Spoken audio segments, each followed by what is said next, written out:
Hey everyone, welcome to another episode of Scouting Session. I'm Jérôme Bérubé. I'm joined by Brad Allen.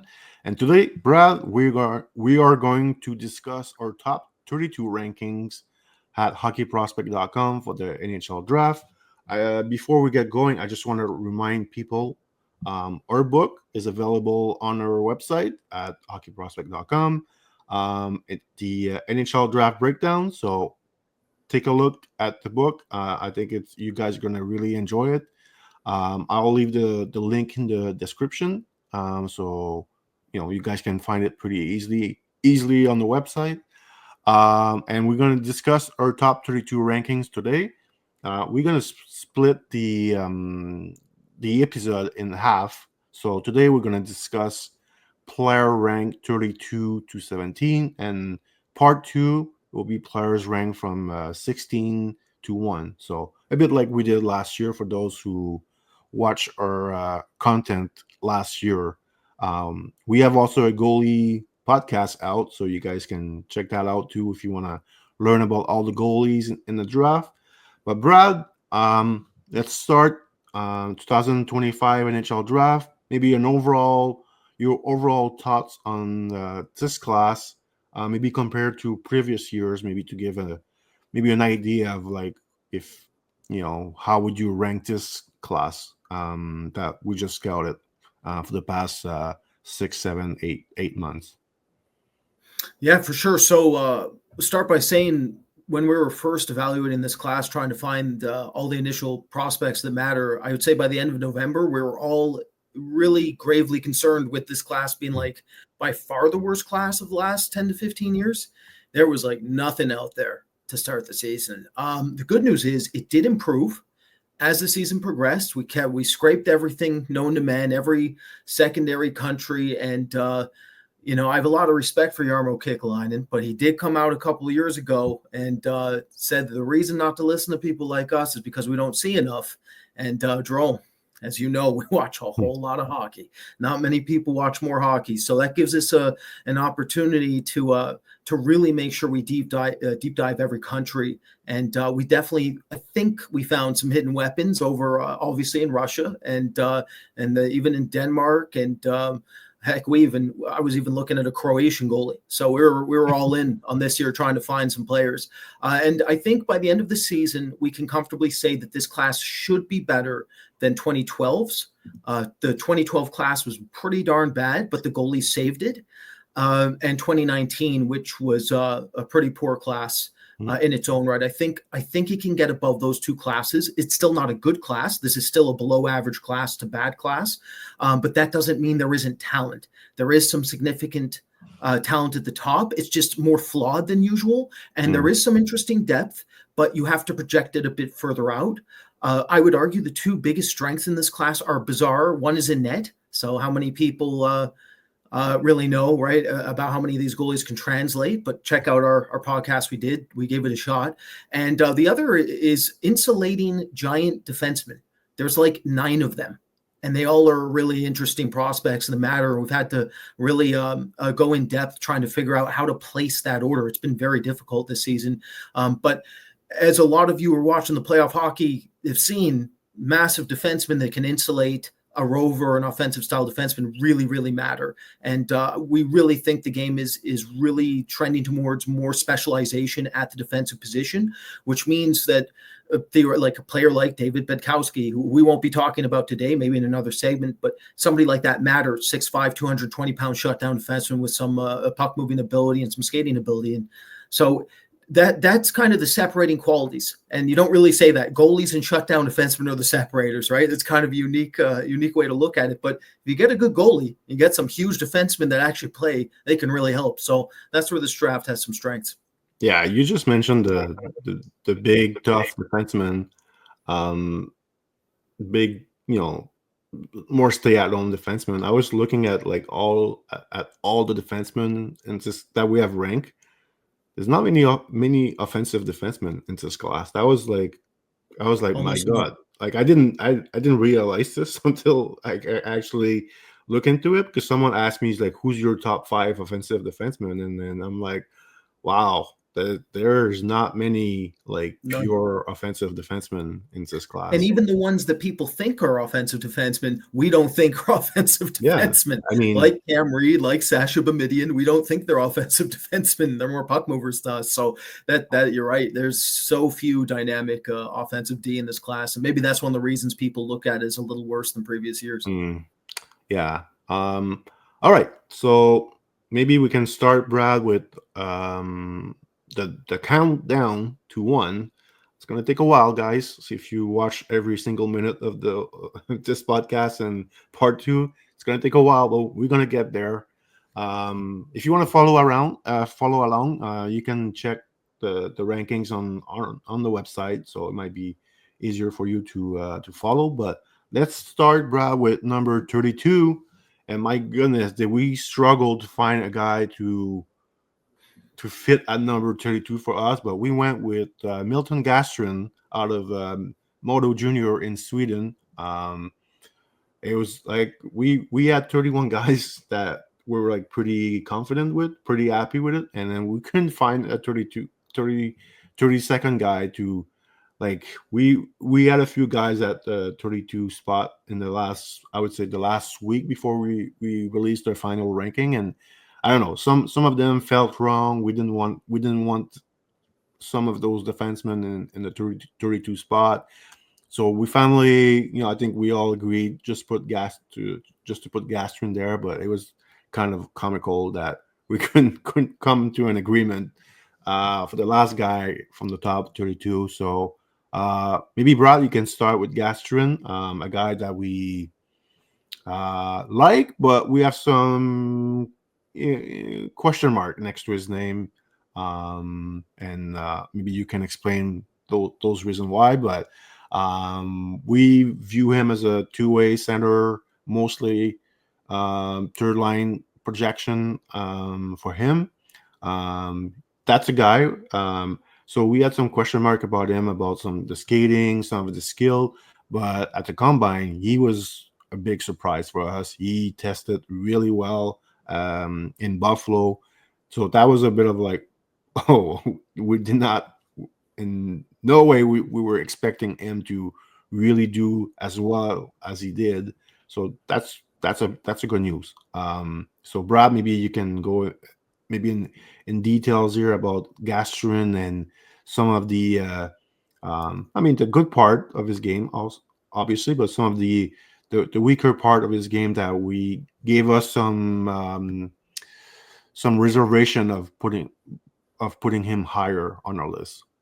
Sure. Well, I'll start by saying that he kind of represents the theme of this class. Or we're going to say this a lot, or I am, and that's a lot of these players are weird and wonky and strange for different reasons. Okay, some of them like have no comparisons in the NHL. Others are missing massive qualities that are important, but then elite in one or two areas. And then there's players like Milton, where we've seen him in the NHL. And he looks like a very competent 200-foot depth piece that can play smart hockey, keeps a high pace of play. He's one of those quote unquote, he gets it type of players, right? He's just a hockey player. So those aspects are good. To Jerome's point, so with the conditioning and physical qualities of this player, they are extremely bizarre. So for starters, so one of our close colleagues is his agent. And so that gives us a little bit of a intel behind the scenes. And this kid's apparently a great kid off the ice. And Jerome's point, dominated the combine testing. And that's something that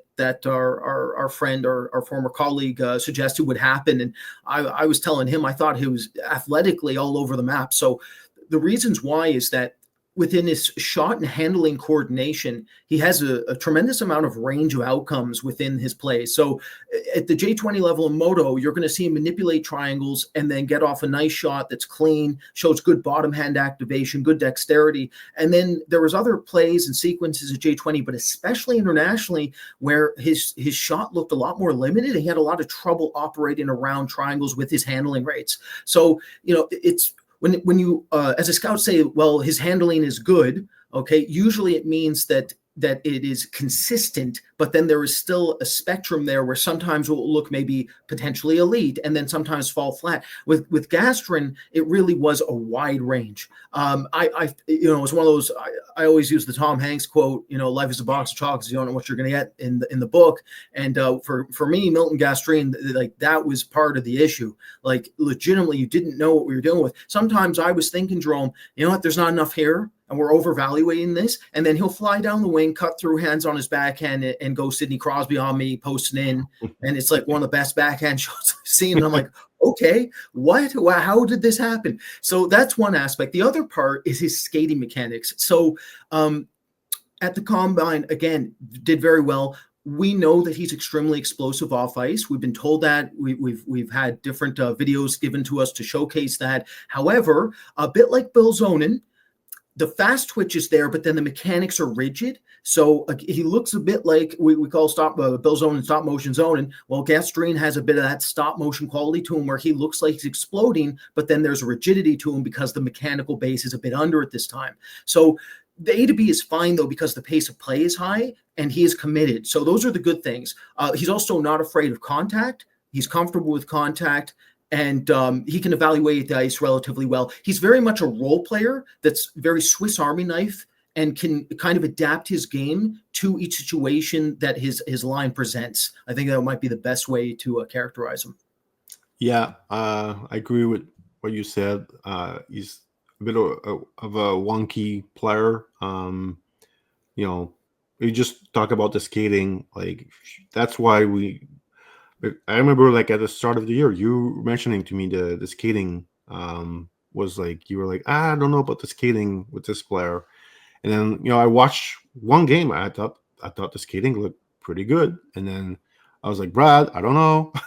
And then we kept watching, and then I saw more games, and then I saw some of the wonky skating that Brad is talking about. So a lot of it is like I think he's a good athlete. He's got good power.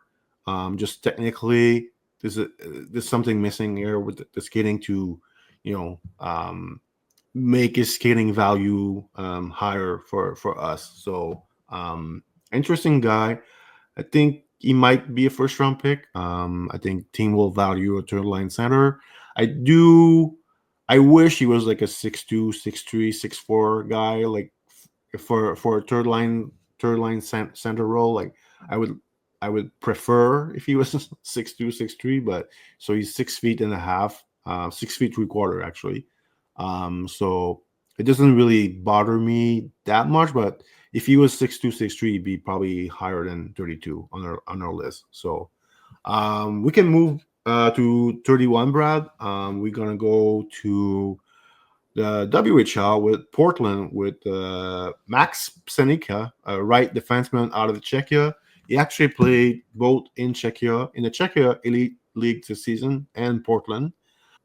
I mentioned this because it's kind of funny in the sense that he showed different things on the two teams that he played. I thought in the WHL, I thought he really did well defensively, and that's one reason why he's in our top 32. Defensively, I think his game really progressed over the course of the season. And we're watching NHL playoff at the same time, and we're like, man, like I think his game will translate really well for the NHL playoff hockey. He's 6'5", he skates well. He's got a really long reach, and his defensive game is really getting good here.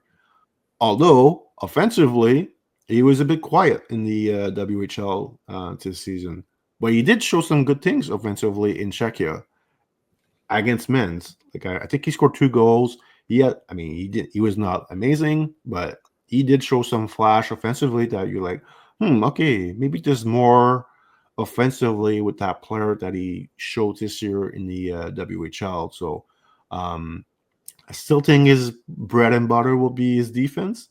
And he's playing in his own zone. And like Brad mentioned at the start of the podcast, I think you can easily put him with an offensive defenseman, and that'd be a really good pairing. That's a bit my take on Psenicka.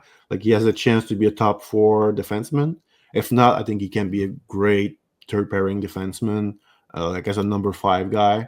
And also, when we make projection like this, we're not projecting those players on bad teams. We're talking about, Stanley Cup contending teams. So, if he plays on a bad team, for sure he can be a top 4 guy.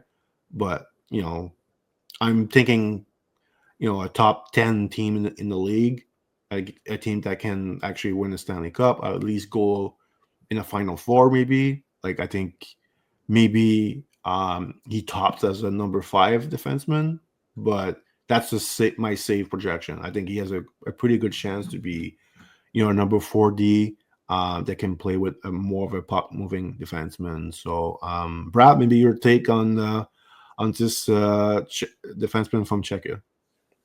Sure. So yeah, he's one of the top shutdown D in this class, and the separating qualities for me would be the retrieval and exit rates.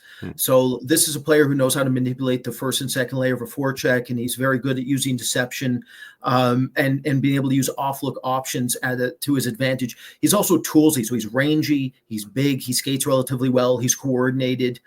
So there's a lot of fluidity with him that honestly even isn't present in Gastrin. Gastrin is 6.5 feet, so that kind of gives you a different level there when it comes to the skating base. But Psenicka, so the big thing, I'm with Jérôme 100% here, is he looked so much better when he came over. Like, he looked a lot better in Portland, I thought, than he did when he was in Czechia. And that can happen. Like, some of these kids look really different when they come over. I'll never forget how different Stanislav Svozil looked. I know it's a different situation. It's his +1 that he came over, but oh my God, it was so different looking. So sometimes you never know until they get into a junior system as opposed to playing up a bit. That said, the offense is a bit limited. And I know for a lot of you, you're looking at stats, you're looking at offense. This player falls in that category where he's very good for an NHL team and stays quiet. Right, that's what you want him to play, a quiet, sophisticated puck-moving game, and that's his bread and butter. That's what he's going to be known for. If there's secondary offense that develops, it will be very likely a bonus. It's a cherry on top type situation where you're not drafting him to expect it. You're drafting him for the defensive ability and the puck movement. Yeah, and I remember watching him at the. We always say Delinka is useless, so that's another reason why I will say Delinka is useless. Like, watching him at the Olinka, like he was playing not on the same pairing, but Braeden Cootes was on the same team as him. So I was watching a lot more of Cootes, but I was like, okay, but he didn't look like a top 32 guy in August. So he looked like a pick possibly, but more like 4th round, maybe third round. Let's just say he has improved a lot in the last 6-8 months. And as Brad mentioned, him coming over to Portland, and Portland was a really good team. They're well coached. They develop players really well over there. So I think that was a fantastic decision by him coming over. Same thing for Cootes, but we'll talk about Cootes much later on.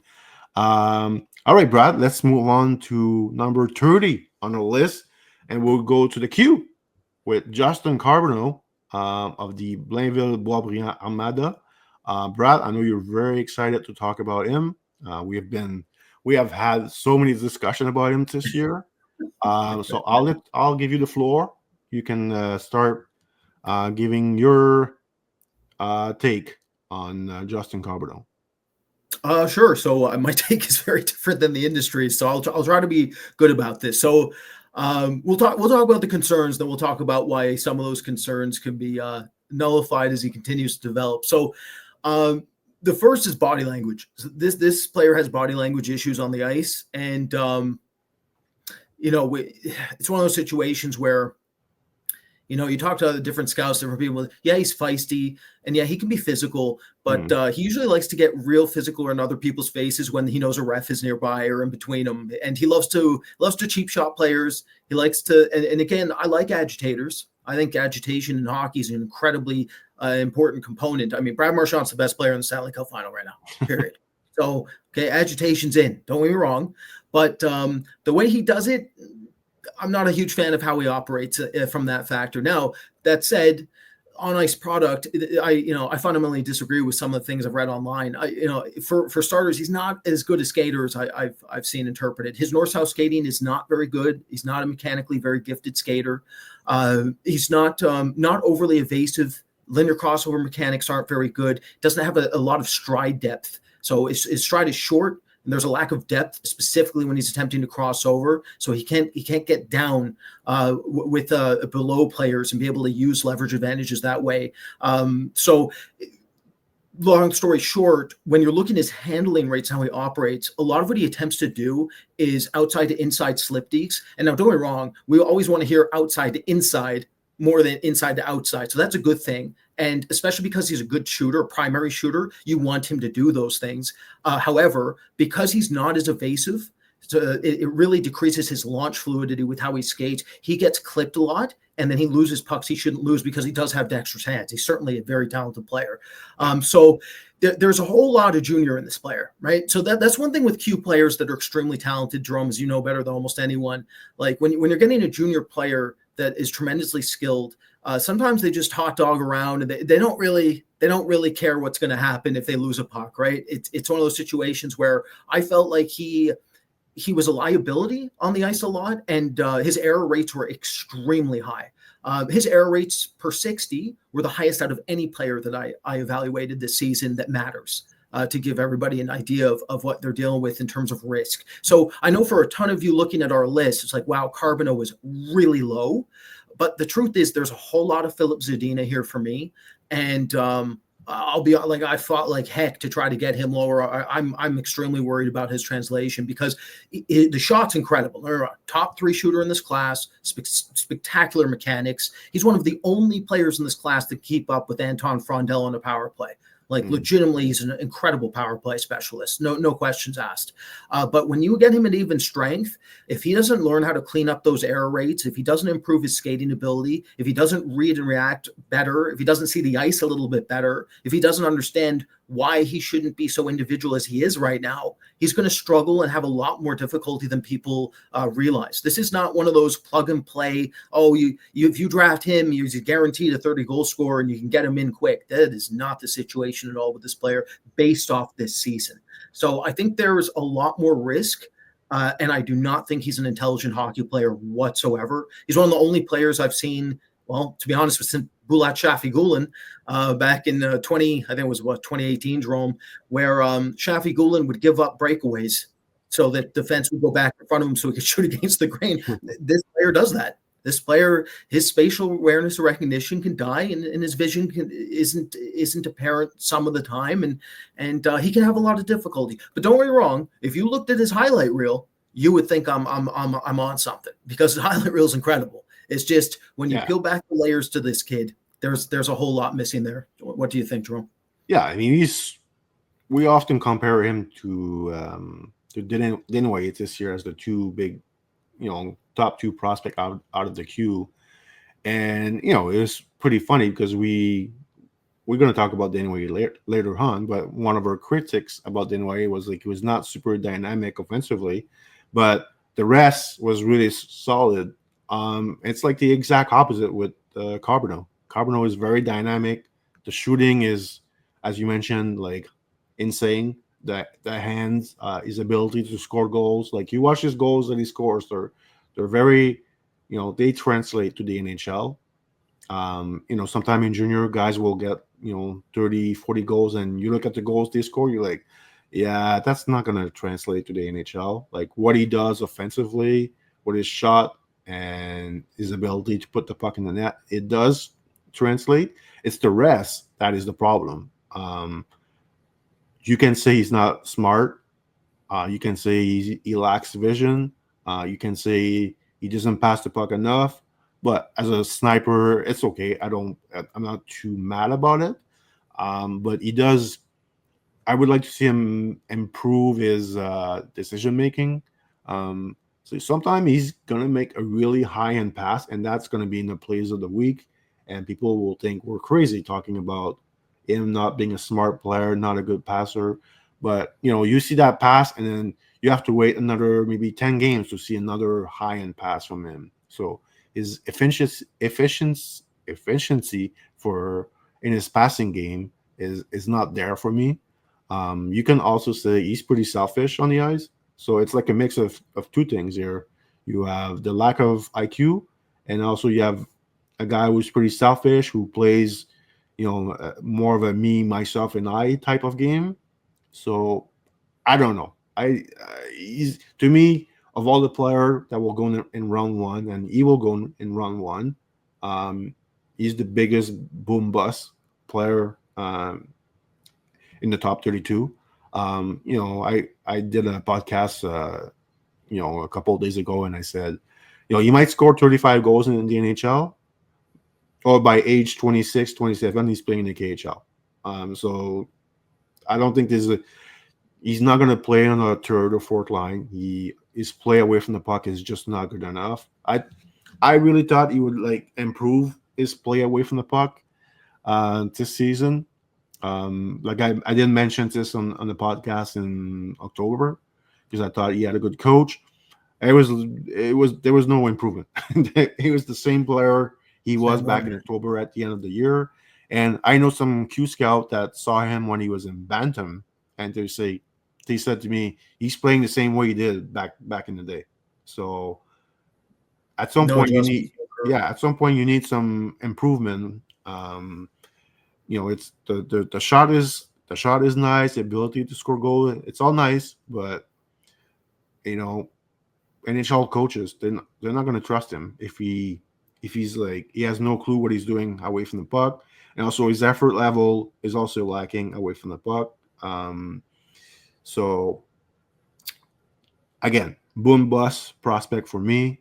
So clearly, we are not his biggest fan, but he does have the talent. He has the talent to make us look bad. So he just needs, maybe he goes to a team that is amazing with their development and they can really help him, get a better overall game. That's a bit of a, again, this is the history of this draft, but it's the team of this draft. Sorry, it's a lot of players are missing one skill. They're one skill away from being really, really good. I feel like Carbonneau is maybe 2 skill away from being really good. But what I'm saying is, he has some incredible tools to work with, but the things that he lacks are very concerning for me. And it's not, sometimes a player, lacks the hockey sense, but man, you love him because he works his ass off. He's a high compete guy. He plays physical. He's a pass on the ice. It's not really the case here. You mentioned the physical play. He does play a physical game, but I feel like it's more a physical play for him. There's a lot of, him going back after going after a guy that hit him, before. A lot of again, selfishness a bit in his physical game. So, you look at Carter Bear, you look at Brady Martin, Nestrasil, Vansaghi, they play physical, but they play physical for their team. They don't play physical in a selfishness way. That's what was a bit my take on Carbonneau this year. And it's a bit of a shame because, the way he shoots the puck is pretty incredible. So we really wish the weaker part of his game were not as bad as they were. So, that's the beauty of scouting, Brad. Some guys sometimes they just don't figure it out, and I really felt like Carbonneau was going to make some improvement this year to the rest of his game, and it just didn't happen for him. So he's number 30. It reminds me a bit of the Kaliev situation. Kaliev, he didn't improve his game in his draft year, and then we're like, well, we're not going to know until he's a pro. Right? And then he didn't really improve his game as a pro either, right? There's some of that going as well. Zadina, Kaliev, there is a lot of the Shafigullin is another example of that very talented Russian who was very individual, didn't play in a system, never really improved. Never really improved. I talked to the King staff about Shafigullin. They couldn't get him to come over, and they never improved in the KHL. So it's he's one of those tricky ones because, again, you watch the highlight reel and you're going to think we're crazy. But if you watch and peel back the layers and keep watching, and then have the data points from the beginning to the end of the season, it really tells you a different story than, oh, he's just going to immediately translate. And because of that, one thing, Jérôme, I think, which you mentioned, draft strategy wise, look for this player to be part of a team that has multiple high picks, because they can insulate their draft with a safe pick. Then they can go after a player like Carbonneau, much like the Kings did with Kaliev, right? Kings thought they insulated their draft with Turcotte and Bjornfot, and then they thought those picks were the safe picks. Hindsight's 2020, and then they went after Kaliev, right? And that's the way you should do it. That's the way teams should do it. So I'd be surprised if Carbonneau, like, let's put it this way: if we see Carbonneau taken by a team who only has a single pick in the first round or two, and he goes top 15, that means that team was all in. They absolutely fundamentally believe they can develop this player in a way that, in our description, they'll be able to bypass all of it. That's how they'll see him. All right, enough talk about Carbonneau. Let's move on to number 29. We go to Sweden with Theo Stockselius from Djurgården. You will hear the team name Djurgården quite often in this podcast. A late riser for us, Brad. He I don't know. For me, it took me a while to figure this player out. Like, I watched him all year, like, back home in Sweden, but also international tournament. And I don't know. I never really. I had time for him, but I never thought he was going to be top 32 guys at the end of the year. I thought he was going to be like either a late B or a C plus type guy for us. But we always watch more at the end of the year. Obviously, we in the crunch time, like we go watch a lot more. So, and that's one guy that the more I watch, the more I like. I think you saw him more than me, so I'll give you the floor here. But 6'3", center, can play on the wing too. Pretty versatile. Has some offense to be, like, I think, a pretty good top 9 guy at the NHL level.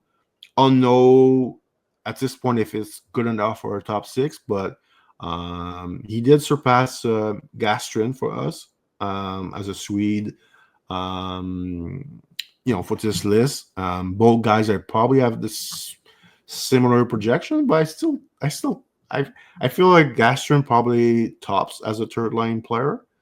And Stockselius, I think he's a third line player, but I wouldn't close the door of him becoming a second line forward, middle 6 forward at the NHL level.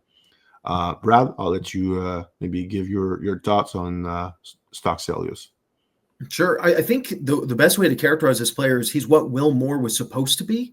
Like, that's kind of how I look at this player. He's a 6'3" version of Will Moore that actually competes and doesn't fade into the background of games as often. So Stockselius, the first thing I'll say is, like, this kid's overcome cancer already. So, like, he's already had the battle for his life. He's already showed, like, that he's a high character kid who can it's tough enough just to survive cancer, let alone come back and play hockey through it. So mad props to Stockselius on that front. To Jerome's point, when we first saw him, I honestly just didn't think there was enough talent. I was watching him, and then I took a 10-game shot and pass sample out of him, and didn't hold that well. I was like, this player not going to really matter for us, I don't think. But the scouting's a roller coaster. So if you look at the development curve, if you looked at him from November and you look at him in February, like, the skill is up a totally different level. I just think it's one of those situations where he's growing into his frame, and the coordination shot up a little bit during the course of the season. Handling rates went up, his shot went up, and the biggest factor here is the primary playmaking ability. This is a player who sees the ice very well. He's smart. He understands how to set up plays using deception. He can pass through layers, and he can sauce and make technical passes that a lot of these other kids can't make with past this range, which is why we put him up here. So there's a raw base to work with.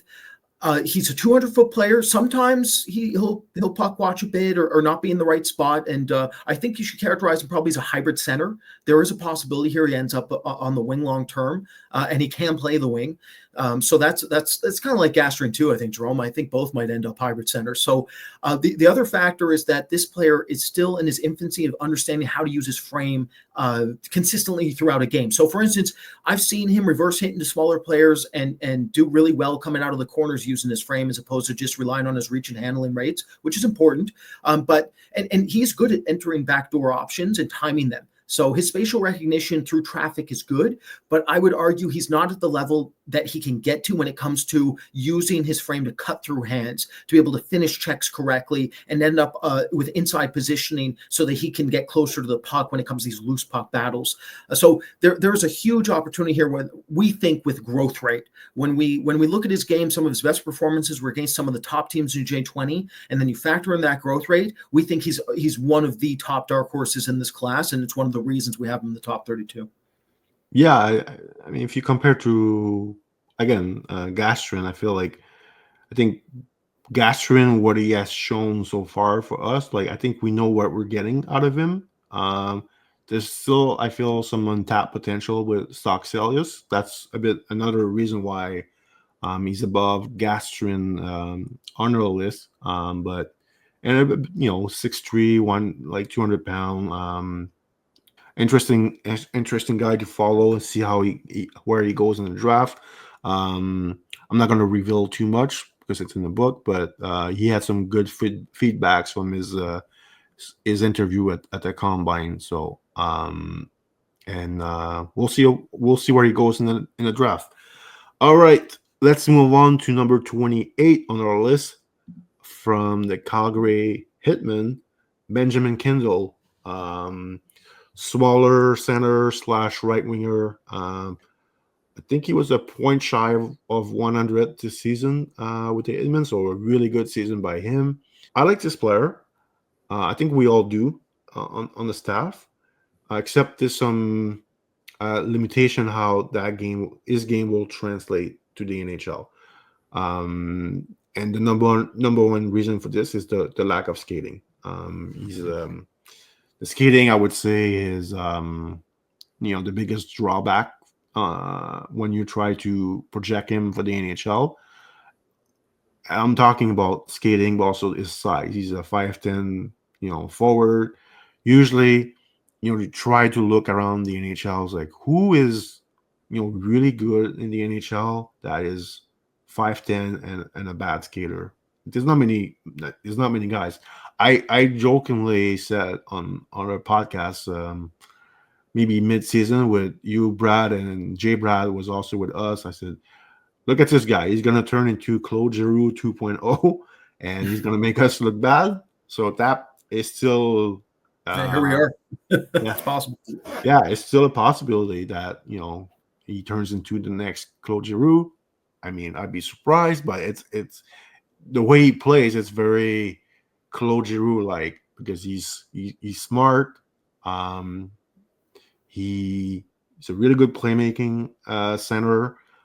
He works his ass off on the ice. High compete. It's just the lack of skating for his size is like it wasn't. I think it was really hard for us as a group to push him higher on our list than 28. Like there's just not many guys like that in the NHL. They're usually the exception to the rule. Basically, the below average skater that are 5'9", 5'10". There's not many guys like that. So unless he really improve his skating over the next few years, I mean that would be the number one thing. If I was him, I would work on. He has a soccer background also, so that's going to be an interesting part of his development.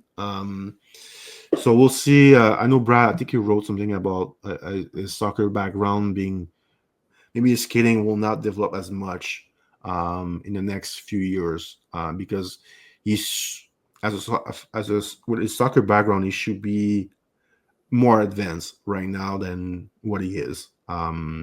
So we like him, but there's some risk here with this player.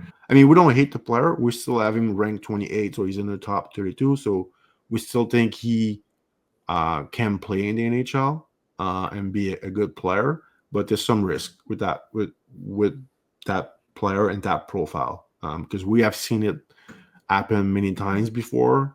But he does, like, outside of the skating, he's got everything we want into a hockey player. He's got the intelligence, the vision, the work ethic. He can really shoot a puck too. Like, that's one thing I didn't mention. Like, he can score from anywhere in the O zone. Like, sometimes those smaller guys that can't skate, they can't shoot the puck. This kid can really shoot it. So he can score from about anywhere in the O zone. So we had some good discussion about him with Brad, with Mark.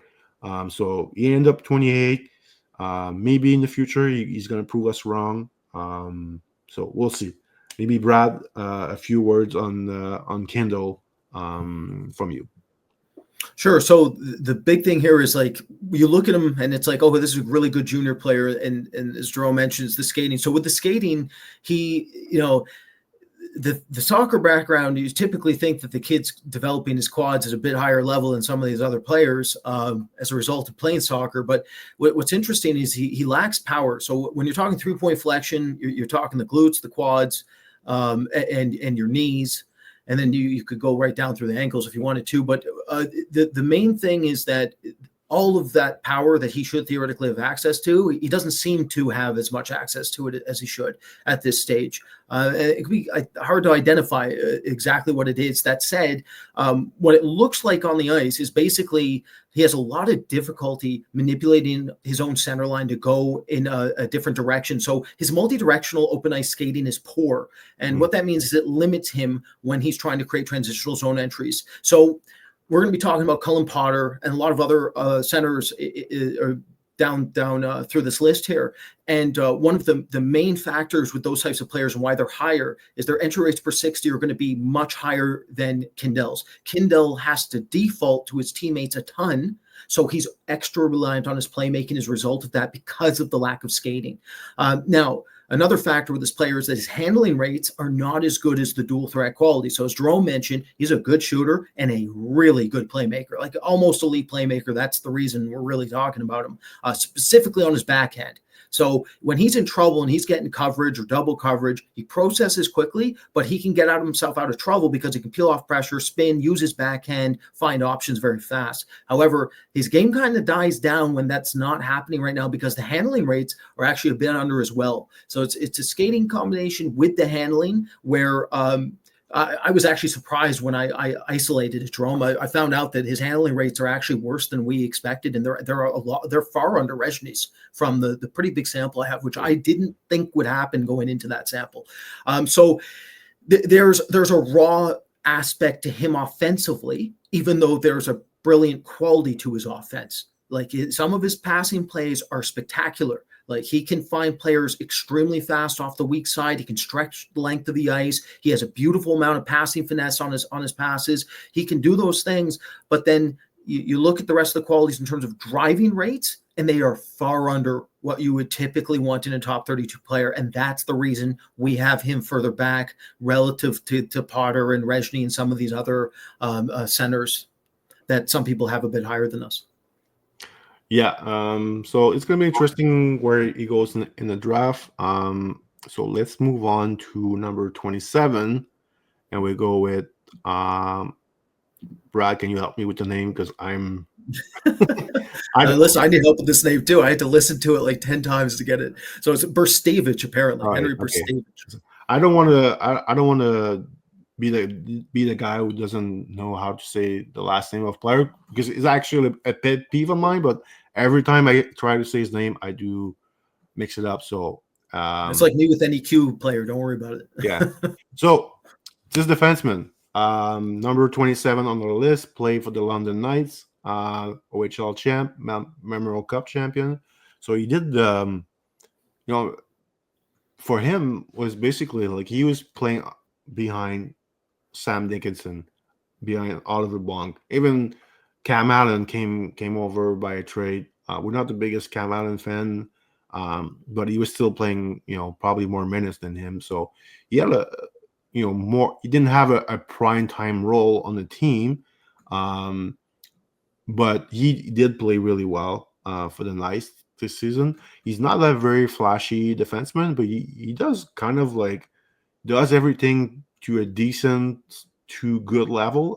I would say there's no real strong part of his game, but there's no real major weakness also.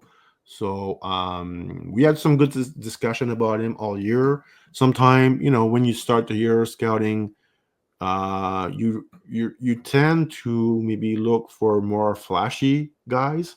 So I think for me, I like that player, but I was trying to find more flashy guys to rank above him, with a bit more talented, a bit more flashy skills than him.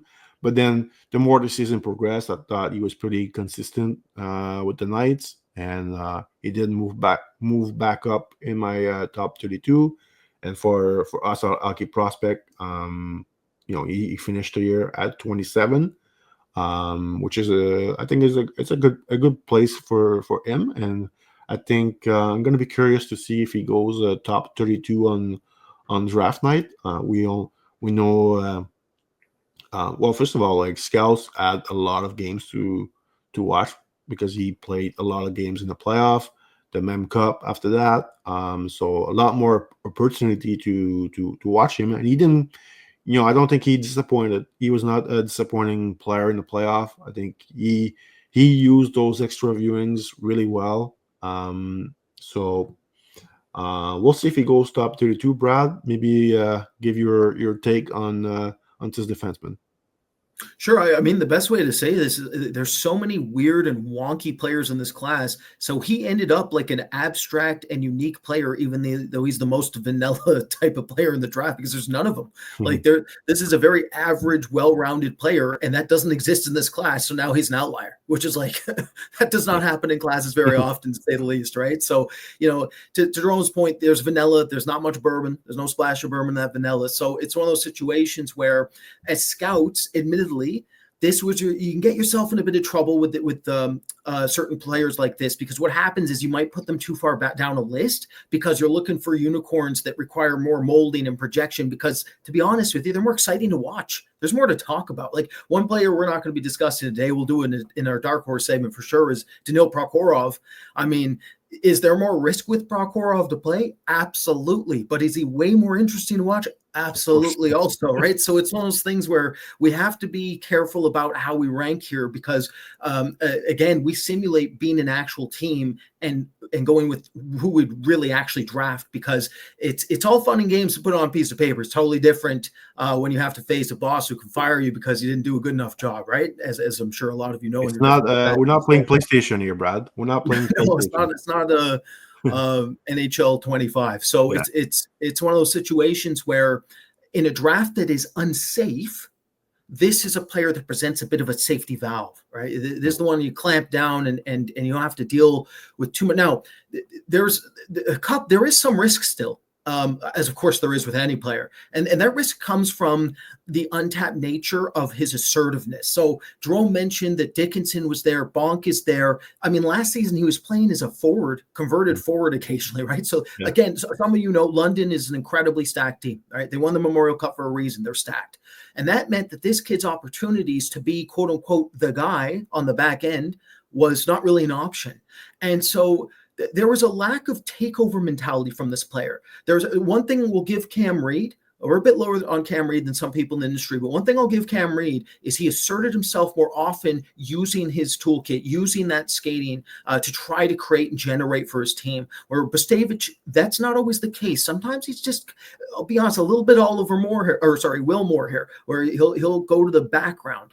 He'll fade out, and you're like, well, you're a defenseman, and I kind of want you to fade out sometimes. But now, listen, I want to see some two-way in you because it's there. It's just untapped. So the team that takes him, if a team takes him in the top 32, what it indicates to me is they think that there was a lot more untapped offense there. And that's what we bet on as well, because there are flashes, there are sequences that suggest there could be a lot more there. And he's just starting to figure it out. The other factor is that, like, he's a 6'2" frame, solid, well-rounded well-rounded athlete, pretty solid skater, not a great skater, but a solid skater. I wish he was a little more physical at times. I wish he was a bit more of a pest, a bit more vinegar in him. But again, is this a result of the fact that his environment just didn't allow him to flourish in the way that he theoretically could? And that's the game that you're betting on. The other bet, and I fully admit this, I think our whole staff would admit this, is that if he was on not London, I don't think we'd look at him as highly as we do. One of the reasons we love London's system is we know the development staff, we know how good they are at what they do. So we know he's getting the right feedback. And that really helps us feel comfortable when it comes trying to project a player that needs a bit of a kick. So that's my 2 cents on this player. But I admit I find him very difficult to rank still, and I really wonder where he does go on draft day. He's an interesting one. Yeah, I think he's going to get, obviously, next year, maybe, for sure, Bonk won't be there. Cam Allen won't be there. Dickinson, maybe. But even if Dickinson is there, I think this player will get more chance to show what he can do offensively. I don't think he's as good as his brother offensively. His brother was a third-round pick of the Canucks. He was traded to Calgary. So his brother, I think, had more natural talent.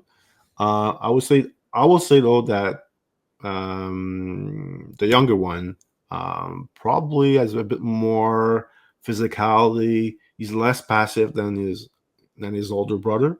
So that was my quick take on him at the start of the year. I was like, here's the difference between the two brothers. One is a bit more talented, but the younger one is less passive, which was my big critic of his older brother in his draft year. So, all right, let's move on to number 26. Speaking of not being passive, Shane Vansaghi from Michigan State, one of the more physical player in the world class. We love this player. There's some limitation with the talent, but the physicality, the way he plays. I'm not saying he doesn't have talent, but we're not talking about a top line player at the NHL level here. I wrote it in the book. He was not much for me last year. Watching him with the program, I didn't think much of him. And then a year later, he's in my top 32. So he was, I think, no disrespect to anyone, but I thought he was pretty badly used last year. He barely played for the program last year, more of a depth role. And looking back, I think he should have played more. He's quite the unique package at 6'2", 210, plays the right way, super physical, underrated puck handling from him. He's got some good hands. He has pulled some good one-on-one moves this year in college in a really tough. He's playing for Michigan State, so he's playing against some really good team like Michigan sometime and other top program across the NCAA. So I really like this player. I don't think he's going to be a top 6 player, but I think at the combine he did compare his game to Josh Anderson. So interesting. The skating is very different between the two of them. I would say skating is probably a bit the drawback for Vansaghi, but man, the physicality that he has and the will that he has, he hits hard. If you're a defenseman against him, you're not going to enjoy your night because he's coming. He's coming on a forecheck. Keep your head up. Move the puck as quickly as possible because he's coming after you if you're a defenseman. I think he's got tremendous playoff value for the NHL. I don't know where he's going to go in his draft, but it wouldn't surprise me if a team goes in the top 20, maybe. I could see that happen. I'm not going to predict. I'm not going to predict this will happen, but if this happens, remember Brad, because we do think there's maybe a chance that a team goes, all in. We're doing a mock draft, Jerome. We'll Yeah, get him in there. We'll show it. maybe we'll see. So yeah, Vansaghi, we like this player, and honestly, we wish he played a bit more at Michigan State. Like his ice time was not one from. He was playing about what, 12 minutes, 13 minutes, 11 minutes on average. Yeah. So, although the way he plays, I don't think he can play 18, 20 minutes because he's gonna get like, you might need some game off at some point, because he does play a really intense, high impact game. So maybe Brad speak a bit about what we like about him. I mean, I did mention a few things here, but I'll let you go on Vansaghi. Well, there's always more to talk about. Don't worry about that, Jerome. So I'm not worried. The big thing here is like the hitting rates per 60 are preposterous. Like we're talking, there's a couple massive hitters in this class. So it's Brady Martin, Danil Prokhorov, Ethan Zeta, this kid. So the big thing with this kid relative to so Martin's more sophisticated of a playmaker, plays the center position, skating when it comes to projection. We can project it out a bit better because Vansaghi's older, more physically developed, and has a shorter stride. Prokhorov does his own thing on the ice entirely. So he's again, we'll talk about 1v9 another time, but he is straight line for the most part. Prokhorov, that's where Vansaghi falls in as well. So Vansaghi is more of like your typical throwback 80s style bruising north-south player that coaches absolutely love. Like Rick Tocchet would probably design a pillow after the kid. Okay, that's face on a pillow, put it on his mattress, right? Like this is what the NHL loves, is to have a straightforward player that just plays flat out and is a human battering ram. So the difference with this player in a lot is in the new NHL, a ton of you see this, and we're watching the prospects developing through the pipelines, and like the game's getting softer, and I don't think it's getting worse, but it is getting softer, right? Minus in the playoffs, it's still pretty darn physical. Yeah. And that's where this player really can shine, is when a team is down 2 goals, say you're in a playoff series or team's down 2 goals, they put Vansaghi over the board. He's at least getting you 2 or 3 hits, plus he's bringing energy. He's one of those energy sustainers. So he's a momentum shifter without production at times. So that's one of the deciding factors is why we have him as high as we do, because even if he's not scoring, there are so many secondary and third elements to him. He can hit a player. He can defend. He can bring a tremendous pace and an energy to him. He doesn't back down. He can fight. He can do those things the teams absolutely need when it comes to momentum shifting games and performances. In terms of mechanics and how he operates, to Jerome's point, this aspect specifically reminds me of Dmitry Voronkov. It's not a direct comp, but Dmitry Voronkov, very heavy set. And when you look at him, you're like, this guy can't have good hands. And then you see him with his hands, you're like, oh, his hands are soft as butter. There was really nice hands. He's got whip butter for hands. So it's one of those situations where the handling and the frame and the physicality makes him a ton to deal with down low, because he can force weighted minutes against defensemen. And when defensemen are forced to play weighted minutes, they get drained, and when they get drained, they make mistakes. And when they make mistakes, your team can capitalize. Again, that's where these ancillary skills come from Vansaghi. One area I'd love to see him improve is he can default to driving wide too often, even though he's like, you would think theoretically he's much more inside driven than he actually is. I think a part of that has to come down to the skating mechanics. He has a very short stride. It limits him. So the recovery rates, defensemen can catch up to him and get back in front of his lanes. And so he has to default back to the outside. Then he looks for trailing options. He usually defaults to the point too often. I bring that up because he can cycle. He can make sophisticated plays. He can set up and make some fantastic plays. It's just all about the confidence level, I believe, with this player. Sometimes he doesn't get a ton of touches and his play dies down, but when he's getting touches and he's going and he's rolling on all cylinders, that's when he really looks like something. And again, teams love this type style player. You don't find them very often. This draft's kind of, again, a weird draft. Outlier. There's more than one of them in this draft. There's Martin, there's Vansaghi, there's Prokhorov, Zeta, who we have him a bit lower because we don't think the skill will translate, but Zeta's another one who just hits everything. So Teams are going to go high on this player. He might just be a 25, 30-point player, but teams will take him all day in the first round because they know they're getting something that they need and that is very useful. Yeah. All right. Let's move on to the next guy because he does fit in the same category as Vansaghi. It's Vaclav Nestrasil from Muskegon, one of the more physical player in this class with Vansaghi. 6'5.5". He's only 185 pounds, so he has a lot of time to grow. He's going to college next year at I believe UMass, if I'm not mistaken.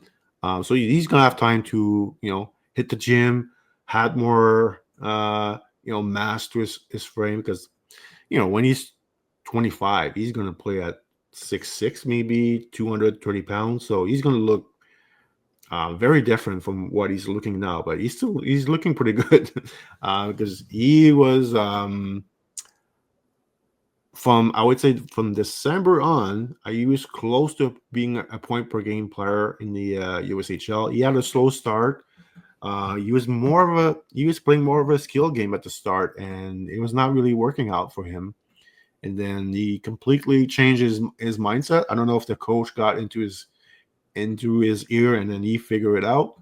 But he started playing a really physical game, complete, like similar to Vansaghi. Like you don't want to get hit by this guy.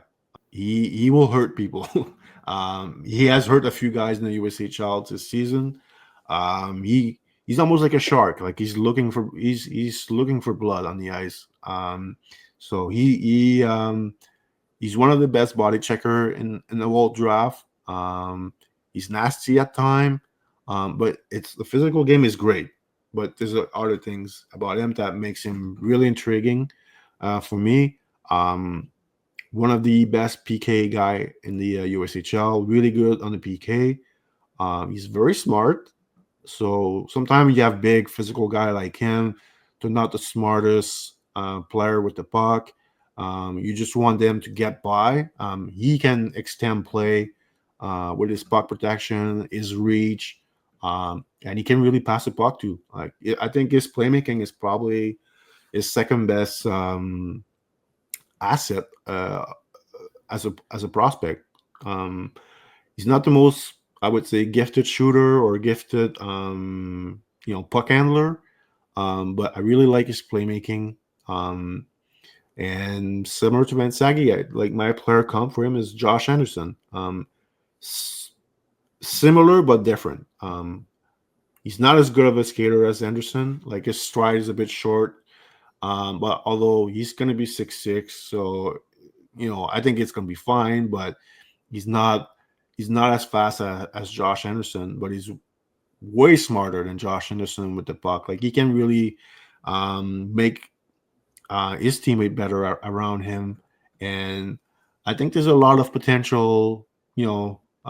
With this player, I don't think we have seen like the final result with Nestrasil. I think there's a lot more coming up. He's going to college. I think he will play at least 2 years at UMass, maybe 3. Just give him time, but he's those. Brad, what is your favorite type of player? Power forward that can really pass the puck. Power playmakers all day. Yeah. So that's what he could be. At this point, I would say he's more of a third line player, but there's a chance that he might be a bit more than that. Like Vansaghi, again, I'm repeating myself, but he will have tremendous playoff value. He was good for Muskegon in the playoff too.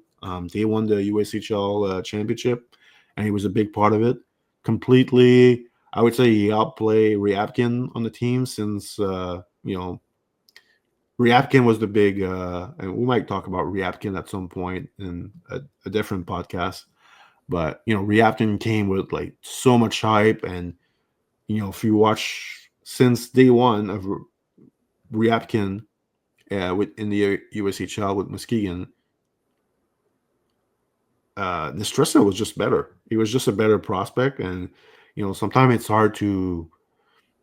We saw Ryabkin play last year. We're like, but it was no contest, like, to be honest. And so yeah, we like the potential of Nestrasil. He's very unique. Also, there's not many guys like him. That's why Brady Martin will go high in the draft. That's why Vansaghi is really popular with NHL team. Same thing for Nestrasil. Carter Bear, same thing. Like those guys don't. There's not many guys, and when you can get your end on one, I think you make sure to get them, and that's why sometimes those type of player will go a bit higher in the draft than what people think. So I'm a big fan. I think he has improved a lot in the second half of the season in the USHL, and I'm really curious to see where he goes in the draft. Brad, maybe give your thoughts on Vaclav Nestrasil. Well, I'll start by reiterating what you said about the Ryabkin situation. One of the issues Ryabkin is he looks like a junior. When you look at Nestrasil, he looks like a pro. That's like you look at both, and it's like this player might get stuck when it comes to having to move up levels and figure out what it's like to play in structure. And the other one looks like he's going to take off in structure, and that's Nestrasil. So that's a huge difference between the two. My player comp form, it's interesting to bring up Josh Anderson. My player comp form is also a much faster player. That's Martin Pospisil. Pospisil, definitely the better skater. But in terms of skill set, like I look at Pospisil as more a primary playmaker and a secondary shooter. And much like Pospisil, he keeps everything flat, but he gets away with it because he's very smart. So that's one thing that Pospisil and Nestrasil share is they're both very intelligent players. Nestrasil's down low playmaking game is very strong. The shot is under there's a delay within his release point depending on the shot type. His lateral drags through triangles are just overextended. That said, we expect an uptick in coordination here, right? Like this is a 6'5", 185-pound kid. He's going to be much better looking with his handling rates, his dexterity, his ability to shoot through triangles should go up. Everything should go up another level. Because I remember, Jérôme, when Martin Pospisil was considered maybe a good AHL depth fourth liner. Okay, that's what everybody kind of thought his ceiling would be. That's how you cap him. He's played up in the top six in Calgary the last 2 seasons. So again, Voronkhov's the same thing. Everybody thought Voronkov might be a good fourth line player. Bruiser, he's nothing like that now, right? And that's because of the it's very difficult to detect the exact handling rates that you're going to see when these kids become 22, 23 years of age. So a part of our ranking here, as I'm sure some of you think it's maybe aggressive, it's based off of the projection. We really think that we've seen enough coordination already to suggest that he could get really good as long as he continues to develop physically and grow into his frame. And also, he's just a very rare player who's also very good defensively. This player is committed. He plays a 200-foot game, has excellent range, very good stick timing, and that really matters too because he can play a heavy wall game. And I'm sure some of you in the playoffs have seen how important the walls are because everybody's taking away the middle. The middle's taken away. Everybody's dumping and chasing and using the walls, and it's all about what the wingers can do to come up with the puck. Nestrasil's entire game is predicated based off being able to come away with the puck and finding an option off the wall with his passing. That's his whole game. That's what we've seen in the playoffs a ton. So the more I've watched the playoffs, the more I'm on board with where we've decided to put him. Yeah. Okay. Let's move on to number 24 on the list, and we go to Russia with Alexander Zharovsky from Tulpar Jr. He did play a few games in the KHL at the end of the year. Actually, looked pretty good in those KHL games. Super talented player. But I don't know why it took us a bit to figure him out. Like some part of his game we're like unsure, but he has so much talent. And, it's a draft class that lacks talent. A lot of guys, we'll just talk about Vansaghi, Nestrasil, like we probably third line player in the NHL, probably like 30-point guy. Maybe more for Nestrasil if the development is really, really good. But Zharovsky's got legit top six upside here. Like the way he shoots the puck, his vision, his hands. Like he's almost like I know one scout at someone said like he's almost like the Russian Riker Lee. So like maybe it doesn't work out at the NHL level, a bit like Riker Lee. We'll talk about Riker Lee later on, but he has so much talent. Maybe some part of his game just don't it doesn't work out. We have seen this happens with Russian in the past. Uh, I don't want to say Vitaly Kravtsov. I don't want to say Denisenko, but we had a few Russian that just did not pan out.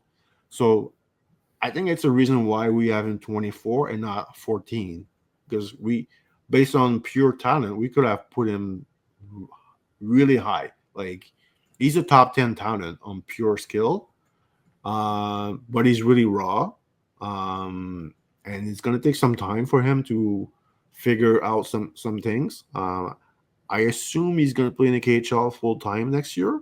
Um, his KHL team is not a top end team, so he might be able to find some ice time with his KHL team.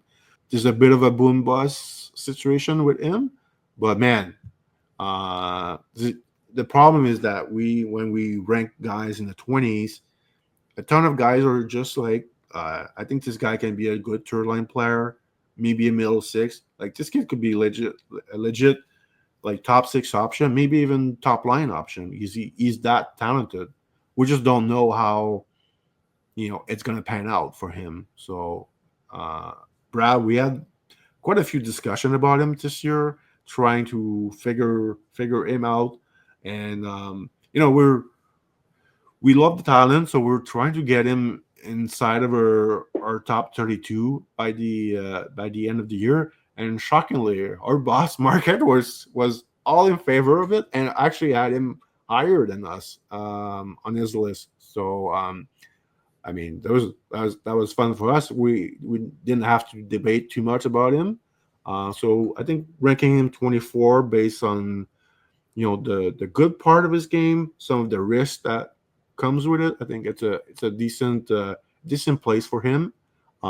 Really curious to see how NHL teams are feeling about him. He was not at the combine. His listed size is 6'1", 163.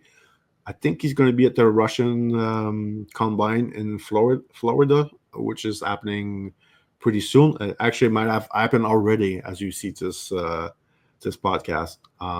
So I'm curious to see what his real size is. He still at 163 pound? That might play a factor also.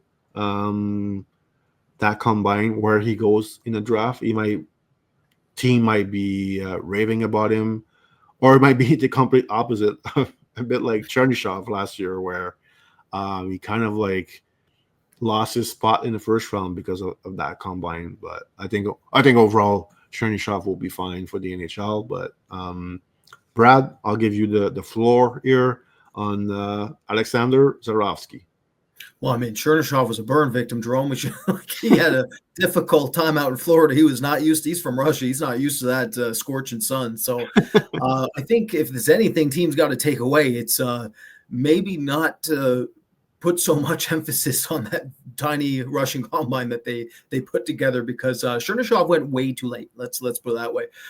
So this player, very, very, very unique player. So he was a rookie in the MHL. That is something he shares with Riker Lee. Also, to the scout that said that, if you watch this, damn you for getting that over us. Russia, we should have had Russian Riker Lee. We should have come up with that, Jérôme. That's such a good comp. It's awesome from the scout that mentioned it. So, like Riker Lee, they were rookies in their respective leagues. So in the USHL, it took time for Riker Lee to figure out what he could and couldn't do. He was a wizard. It took time. We'll get to him.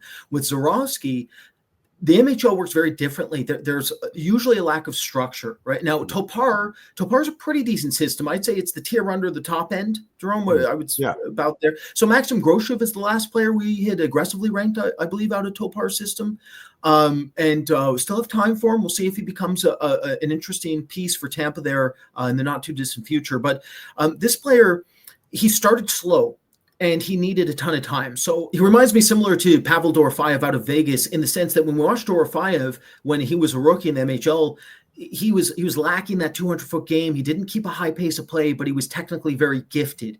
He knew how to extend his windows. He was poised. He was calculated. But then it was to a fault where there was really no there was no sandpaper to him. It was all flash and dash. And he wasn't that gifted a skater, which is very similar to Zharovsky's situation. Now, we rightfully predicted that his growth rate would come, and that when he came over, because he wanted to be assertive offensively, he would learn how to play a more North American style and to play a bit more of a gritty, determined style that would allow him to stay up in a lineup. And that's happened in Vegas. So we're feeling confident with Zharovsky as a result of getting Dorofeyev right. And again, admittedly, we got some of them wrong. Kravtsov was definitely I absolutely bombed out on Kravtsov, but Dorofeyev is a player we got right. So that's one of the reasons we have him as aggressively ranked as we do, is because we've already had a situation with a similar player that gives us confidence because he did translate. Now, one thing to note is this player surged in the second half. The first, I believe, 16 games, I think he only had 5 or 6 points.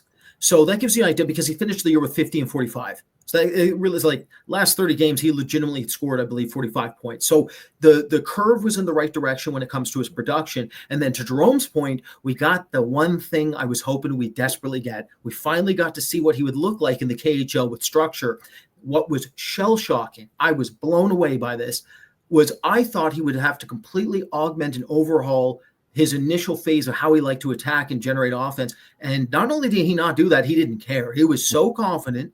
He had all the bravado in the world to pull off what he had to do. And when it comes to these hyper-skilled players, you have to give them some benefit of the doubt with that. You have to allow them a bit more risk, right? Like, no, don't get me wrong. Would it be beautiful if he was Pavel Datsyuk 2.0, had like the best and most elite shutdown game ever to go with the ludicrous magical skill? Yes, but that's obviously Pavel Datsyuk's a one-off. He's a Hall of Famer for a reason. That doesn't happen very often. So with Zharovsky's case, all we wanted to see was, could some of that offense actually translate, and could some of that defensive acumen that was starting to emerge by the end of the season, and that increased pace of play and the better skating that we saw, could that hold in the KHL? And yes, it's limited minutes, but it did in our sample. So that really, really helped us determine where we thought he could get to. The other factor Jérôme mentioned briefly, at this stage in the draft, this is like legitimately like the last dual threat available.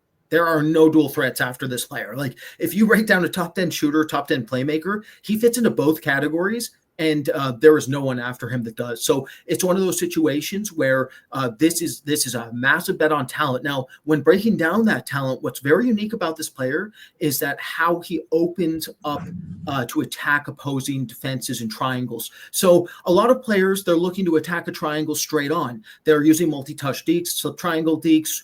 They'll use inside to outside dekes or windmill dekes, go right around them, try to cut, gain. What this player does is he actually sets himself up, pivots so that he's parallel to the triangle, looks at the weak side boards, and now he's actually baiting the opposing defense into him to try to just strip the pucks and go down the opposite end of the rink. Now, that's as high risk as it gets. But the reward is spectacular if he has the talent level to be able to slip the check and be able to use his hands in conjunction with that slip to create something. That's what he's special at doing. The problem is, if you put him in the NHL, I guarantee you the coach that has him is going to say, don't be doing that. You are not going to be setting up these plays at the blue line, because that's what he likes to do. The offensive blue line is where he likes to bait everybody to come at him. It's like, yeah, look, if you get this puck off of me, you're gone. I'm in trouble. Come take it. And that's where he sets his traps. He's a trapdoor type of player. He sets his traps. He baits opposing defenses. Then he bypasses those layers. That's when he uses that the playmaking and the shooting ability in unison to really generate for his team. Now the other factor. So I should mention, just for another thing, he will have to augment that. The question is, to what degree? Right. And that will be based, I think, around the 200-foot game that he can develop. If we did see the right direction of it, the curve is in the right place. If he can really become a solid 200-foot player, the skating comes up another level, his rate of recovery comes up another level, I think teams or coaching staffs will allow him to get away with how he operates more often. And that will allow his offense to then translate in that potential top line role that we're talking about. So the other factor of this player that we really like, and admittedly, like, out of any, like, to contrast him, we'll be talking about James Hackett a lot here, but to contrast him, almost all of his operating and handling plays are to put himself directly into the slot area and crease area. He is an inside-driven player. This is not a perimeter player. He's an incredibly assertive and aggressive player that knows the best way to score or create havoc is to get to the net, despite being a hyper-finesse forward, which is very rare in Russia. That doesn't happen very often. Like one of the issues we had with Kravtsov, and wow, did it come back to bite us, was he was too finesse-oriented, didn't use basic cutting plays enough. It wasn't inside driven enough at times. This player doesn't have that issue. So we've tried to check off the boxes of the Russians we've missed relative to the Russians we've hit on, and we're pretty confident this player can actually pull it off. And he's magical. He's one to watch where if he actually makes it, he's going to be a fan favorite. And teams won't believe how far, or I should say teams, fans won't believe how far he might theoretically fall on draft day. If he goes anywhere in the second round and he actually plays, everybody's going to laugh in the future because there's no chance he won't be a top 15 in a redraft. Yeah, he has too much talent. I mean, there's some risk to him, but you see the way he handles the puck, the way he shoots the puck, the way he passes the puck, make his teammate better. So there's a lot of good quality here. I mean, you mentioned he's pretty risky with the puck at times. So I think NHL coach or he's gonna have to, as you mentioned, like he's gonna have to adjust and maybe do a bit less of like those open play that he does, a lot. They do work in the NHL because he's really good, but those open plays don't always work at the pro level, NHL level. So he's gonna have to maybe simplify some part of his game a little bit, not too much because you don't want to, you don't want to take the talent away from him. But there's a way of bringing that offense to the NHL and being a bit smarter about it. But like you said, it was his first year in the MHL. Start the year a bit slow, and then once he got going, he was unstoppable in the MHL. So really interesting prospect. Also interesting to see where he goes in the draft. Like this, it's not a player that teams had, unless they found a way to get into Russia or they have a Russian scout. Not many live viewings of him. So again, that will be interesting to see what happened with that. Although Yegor Servin last year, same situation, and he still went in the first round. All right, let's move on to a total different type player. At 23, we go with Braeden Cootes of the Seattle Thunderbirds. Very easy player to like. Smart, two-way center, skates well. Has some offense to him, but we think he's more of a third line player at the NHL level. He has playoff value, like he works hard. We saw him with Seattle in the playoff. You saw his game in the playoff, like it was noticeable. Like he's a playoff type guy. Not the biggest guy, about 5'11", but I think we're not too worried about it. He's got some good compete to him. He was the captain of his team this year in Seattle. So there's a lot to like. We just, the reason why he's 23 is that there's we think there's some limitation to his offense. If we thought he had a chance to be a number 2 center, he would be obviously a lot higher on our list. So I think, me personally, I think the playmaking is I wish the playmaking was better for him. I don't mind. I like his shot. I just wish the playmaking was a bit better for me to, move him up on my list. Sometimes also his stick handling can be up and down. I remember early, like at October, November, like I thought he was mishandling the puck a bit too much for me. Even like Ilinka in August, that's one thing I noticed. Like I like the way he played, but he was mishandling the puck a bit too much for me. So to me, that's a bit of a sign of like, okay, maybe the skill level is probably not going to project for top 6. But I like the player. I think the potential is a bit there's some limitation when you project him for the NHL. It's more of a third line role for me, but probably one of the safest pick in the draft, Brad. I would say. Diamond edge floor, diamond Yeah, edged. yeah, pretty easy to project him for the NHL. Just probably not going to be a top of the lineup type player, but I think he could become like a pretty good third line center. What's I'm your with you. yeah? Please Yeah. go ahead. So the big thing here is the motor, the energy, and the neutral zone entry rate. So we'll fit Malcolm Spence in this conversation a bit too. So not a high profile scorer or finisher or distributor, but they have a lot of secondary qualities, and that's where Cootes comes back up our ranking. So as Jérôme mentioned, the floor is ludicrously high. It's very difficult to see how he doesn't play, right? Pretty good skater, exceptionally tenacious, high pressure player, high octane motor, skates relatively well, can handle the puck in transition. To Jerome's point, it can be sporadic, but we think it will come up another level. It should be relatively well once he becomes a pro. So the huge thing for me with this player, Jérôme, I feel like he's almost, you could argue, at Spence's level defensively. Like this player is very good at shutting down opposing teams. He's a matchup center. He's small, but like Gustav Hillstrom also fits in this category. German Susdorf, who I'm sure none of you have heard, but he'll get drafted. It's another shutdown center, right? So I think there's a lot of shutdown matchup qualities, and then you look at his ability to be responsible off the puck. And then I think the responsibility will go up another level with the puck. And then the neutral zone entry rates are there in transition. So it just gives him a lot of fallback options because he'll be a good forechecker. He's going to be excellent on the back check. He'll pressurize the opposition. He'll make sure all of those bases are covered so that the production, even though it's not going to always be there, he'll still be an effective player. To Jerome's point, the big thing with this player, you look at his shot mechanically, a bit rigid, not very good at changing the shooting angle rapidly. The one-timer's okay. I see the one-timer's pretty decent, maybe a power play 2 option because of his one-timer.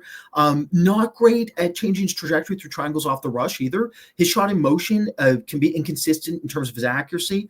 So that has to go up another level. And to Jerome's other point, I completely agree. The playmaking rates, if they were just higher end, then you'd really have something. But they're not too great at this time. He does not occasionally he can make very sophisticated, creative, experimental passing plays, but they're not something that we think projects to go up through levels as he goes into his pro career in the AHL and NHL. So, it's one of those situations where if he could pass the puck like Desnoyers, like now we're really talking. Right now he would be for sure top 15, 16, 17 on our list. But because those aspects are all secondary qualities, we've dropped him back a bit. But we love the player. We absolutely think he's going to play. Yeah, and it's pretty funny you mentioned Malcolm Spence because he's the next guy on the list. Malcolm Spence is number 22.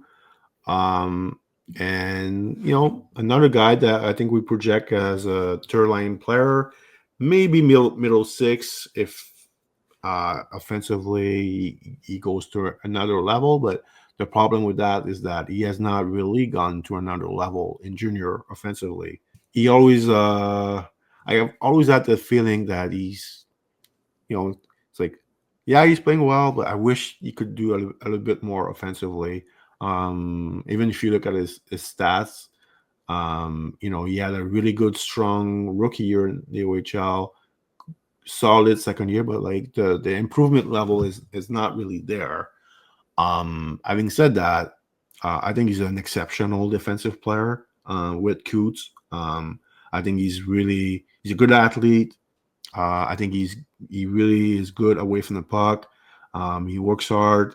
I think he's going to be a really good penalty killer at the NHL level. I like the player. He's got good athletic ability. I just think offensively there's some limitation here. So that's why he's ranked 22. If he was a top 6 forward with that, as good as he is away from the puck, like he would be ranked in the top 15. And that's where he started the year for us, in the top 15. But once we saw the offense was not, you have to remember, like, he's one of the oldest player in this class. It was his third OHL year. So he's like him versus Cootes. There's like almost a year of difference here. So that's gonna matter at in the long run, I think. So yeah, he's off to Michigan next year. He's leaving the OHL. He's gonna play at Michigan with Michael Age. Jackie Vankovic also is going to Michigan. I like this player. I just think offensively there's some limitation here, and that explains why he's ranked 22 and not 12 or in the top 15. Brad, your take on Malcolm Spence? Sure. So yeah, to your point, one of the oldest players in the draft, so we have to try to take that in consideration. I do think there's room on that frame still. Like I saw him a recent update of him there, and he looks like at the combine, it looks like he definitely can fill out another 15, 20. And I think that will really matter for his game, because one thing that's interesting about this player is that he does have driving instincts. He just can't take advantage of them yet because of the fact that he's a bit too light, I think, for how he wants to play. So, there's a bit of it's a situation where he does a lot of open ice handling at this time. And it's pretty solid. Like, his handling rates are pretty good. I would actually argue they're better than Cootes. But when it comes to his puck protection skill set, he doesn't know how to go back on and pivot and turn and basically create resistance points and react dynamically resistance and learn how to use weight transfers against opposing defense. That, for me, is the big litmus test for his career, will be, can he learn that aspect of the game? Because if he can, well, then he has some of the instincts and I think enough skill to take advantage of it. It's just how he plays right now doesn't allow him to. So I do wonder what he'll look like offensively if he's in the right development system, because I think he could look pretty different, and that might increase his production because, Jérôme, I think we're really in the same boat. We think of him more as like a 35 to 40 point player, and then maybe with a peak season of 45 to 50 in there somewhere sprinkled in. So not a huge player productivity wise, but again, this is like Cootes in the sense you're looking for the secondary and ancillary skill set. So the defense is there that Jérôme mentioned, power play 2 option. I think he can play weighted minutes and drive like what we talked about with Vansaghi. I think that game is possible. It's just not prominent yet. And unlike Vansaghi, who's mean and can be mean-spirited and a juggernaut on the ice and a human battering ram, Spence simply finishes his checks. Okay, this is not a player who overwhelms or dominates physically or plays at a very intense level. He's a cerebral player. He's a smart player. He can be a sophisticated and calculated player. And I think he does help his teammates a lot. I think he's one of those kids who does make his teammates better. But it's not everything is cohesive yet. This is a player who's kind of compartmentalizes his traits. There's an individuality to his offense and how he operates. So if that can get sequential and brought together more often, then we could see this player maybe surpass where we have him on our list. But like Cootes, we're talking a high floor. It's very hard to see how he doesn't at least play in the NHL one day in some capacity and have a decent. He's 1-2. I think you could turn him into a specialized role player if you have to. There is Swiss Army knife in his game as well. So that's another aspect that teams can mold this player, and that's going to matter. Yeah, I really think one season, I wish he was a bit more meaner. It's a bit similar to a guy who was not ranked in the top 32, but Bill Zonon. Both guys have a lot of things we like, but we wish they were a bit meaner. But having said that, I think the fact that Spence is going to Michigan, really good for him. As you mentioned, like physically, he's going to be able to be in the gym more often than he was in junior, just because of this NCAA schedule. So if he can gain, maybe he can gain like that 10, 15 pounds to his frame. That could maybe make a difference. But we'll see.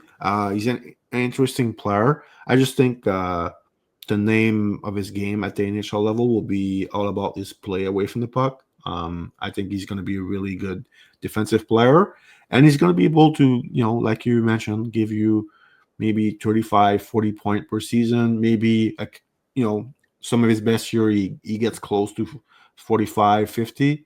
That's a bit what I see here. But overall, I just like the way he plays away from the puck. And it's not every player of that age that really understand that defense matter. How many times are we going to talk about players saying he doesn't know where his own zone is, basically, like, or his effort level away from the puck is lacking. Like, it's not an issue with this player. So I think whoever drafts him, I don't know where he's gonna go. I'm assuming it's gonna be outside of the top 15. So you could go in the late teens or early 20s. I think the team that will draft him will be pretty happy with that player. Not a sexy pick, but a guy that could play for a very long time in the NHL. All right, moving on to number 21, and we stick to the OHL with Kashawn Aitcheson from Barrie. um, Man, did we ever had discussion about him this year? That is a weird one. A wonky Yeah. player. Yeah. So, I mean, first of all, we have to give him credit. Like, offensively, he did some really interesting things this season. I really was not expecting him to score 20 goals and get almost 50 points.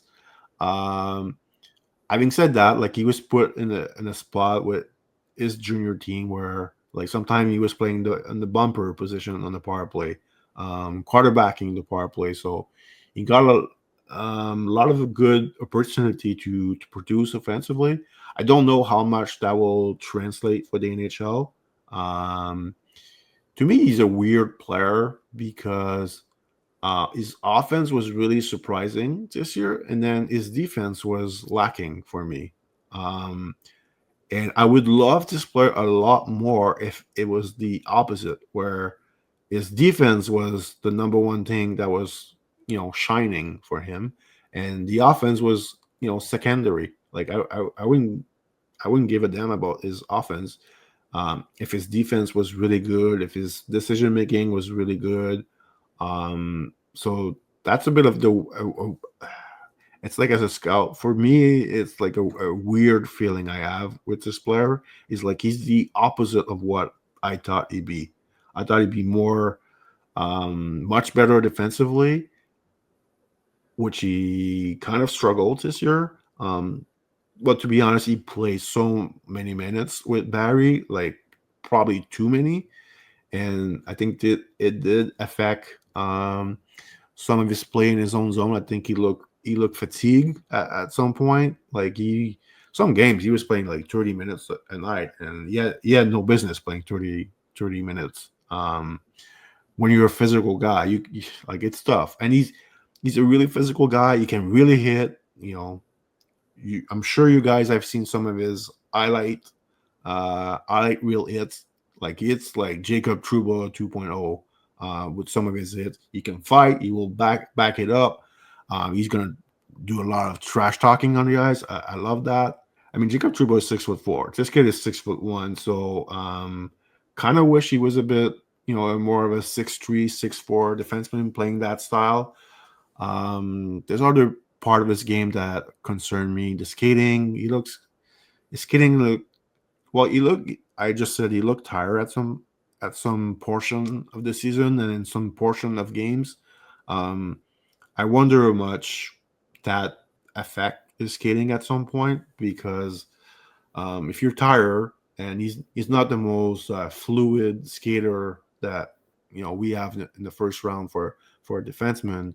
So that concerned me a bit. Going forward, um, it doesn't concern me that it's gonna stop him from playing in the NHL. But if you're trying to project him as a top 4D, mm, I don't know. And his offense, I don't think it's gonna matter too much. Like, I don't really see him becoming just number one power play guy at the NHL level, or maybe even second power play guy.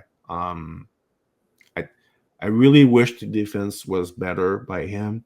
I wish he read the play better. Like, there's a lot of things that are not clicking for me. But maybe he moves on from Barry, gets better coaching at the pro level, and maybe he start to figure out things in his own zone. Um, maybe to me, he's a bit of a risky pick.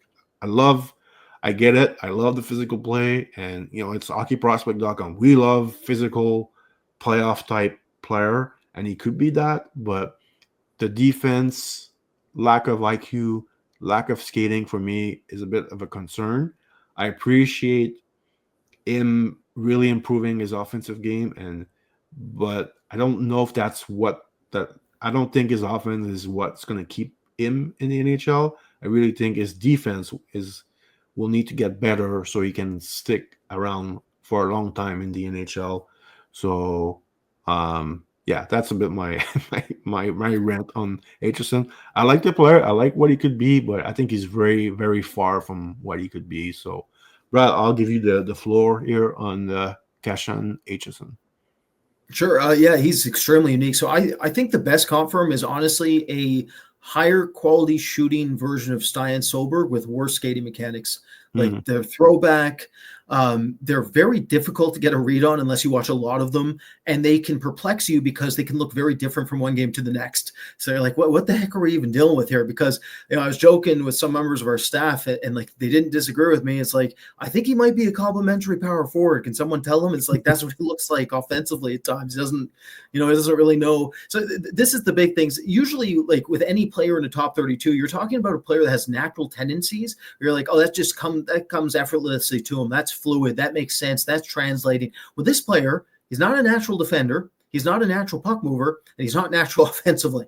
So what is he, right? However, then you look, you peel that back, and it's like, well, he's a total one-off. He's physical. He'll fight, and he shoots the puck better than most forwards in the class, and he scored over 20 goals. It's like, what the heck do you do with this?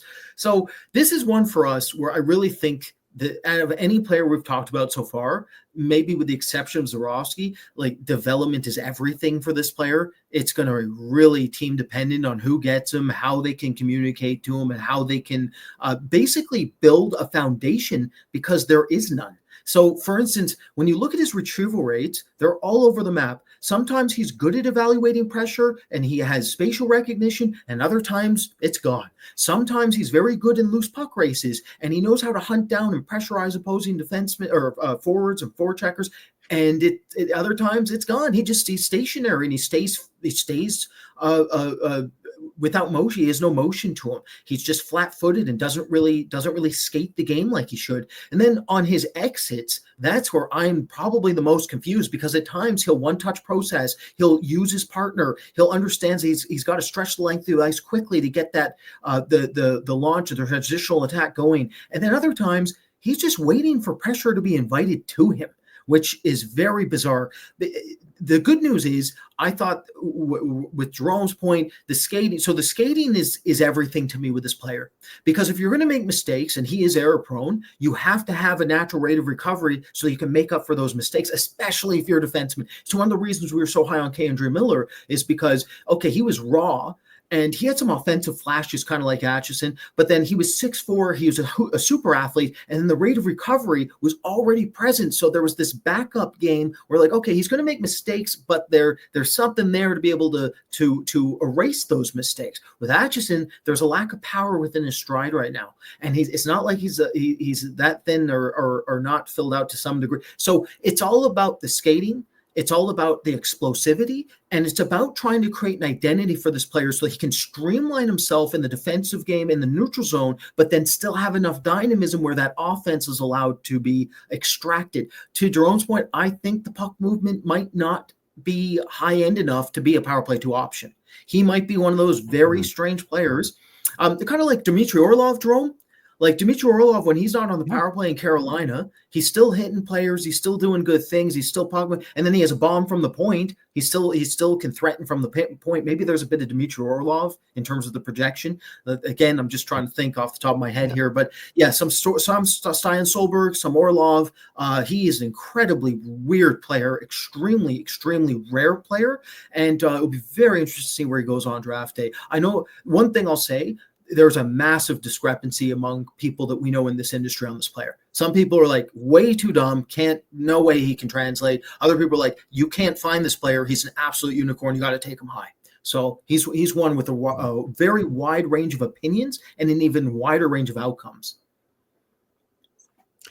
Yeah, let's move on to player ranked number 20, Cullen Potter from Arizona State, a guy who was with Sasha Boumediene, the youngest player in college hockey this season, a true 17 years old. So if you look at his stats, you're like, it's not that impressive. But you have to remember, like he's 17. He's playing against guys that are sometimes 5-6 years older than him. So that's the danger of sometimes those true 17 years old freshmen in college hockey. It's a big step coming from junior hockey at that age. So Potter, I think Brad, we can agree, one of the top 5 skater in the draft. Can really skate, great pace. He is a very interesting player skill wise. I think if everything goes right, he could be a top 6 forward in the NHL. But there's some somewhat limitation sometime to his game. Sometime IQ wise, he does force things a bit too much, which is part of the learning process, I think, for any 17 years old player playing college hockey. Like some play that I saw him trying at Arizona State, where I was like, okay, this is not a experimental. this is a junior play that you're trying. You're forcing things that might have worked, with the program last year, but this is NCAA. This is not going to work here, and it's definitely not going to work at the pro level. So he's going to have to learn this. But again, I think I just mentioned the hockey sense. I think his hockey sense is fine. I don't think he's a dumb player. I would categorize his hockey sense as better than, say, Oliver Moore was in his draft year. We were not too crazy about Oliver Moore in his draft year, mostly because of the hockey sense. One more thing about the Potter, he played mostly at center this year. We don't really project him as a center. Mostly, we think more of as a winger. I think the projection is top 9. Maybe if everything goes right, he's a middle 6, top 6 forward. But an interesting player that was supposed to go back with the program this year, but didn't want to go back. Also, he was supposed to he was committed to Michigan State, but Michigan State didn't want him to play this year in college. So he went to Arizona State for that reason, because he had the ability to play there at 17. So a pretty driven player, really confident. No, I can play college hockey at 17. Probably got the program a bit mad at him because of that. Probably the program would have needed Cullen Potter this year, because they didn't have a lot of talented player on that team. So Brad, maybe you can continue on Cullen Potter here, a player that we had some good conversation with our boss Mark this season. So he's number 20 for us. Yeah, we had a lot of conversation on this player, because there's just not many of them, and trying to figure out exactly where his production will fall in the future. I really think production-wise, he falls into Connor Garland territory, which I think is 47 points a season on average over the last couple of years, which is pretty solid. I mean, in this draft, you'll take that.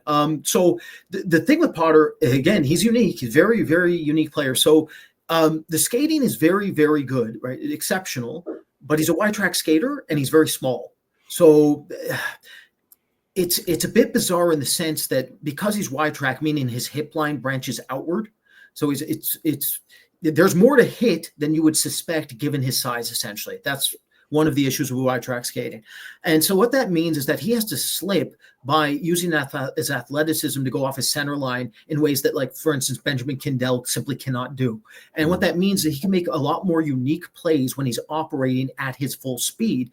And because he can make those unique plays operating at full speed, that forces defense to back up significantly faster.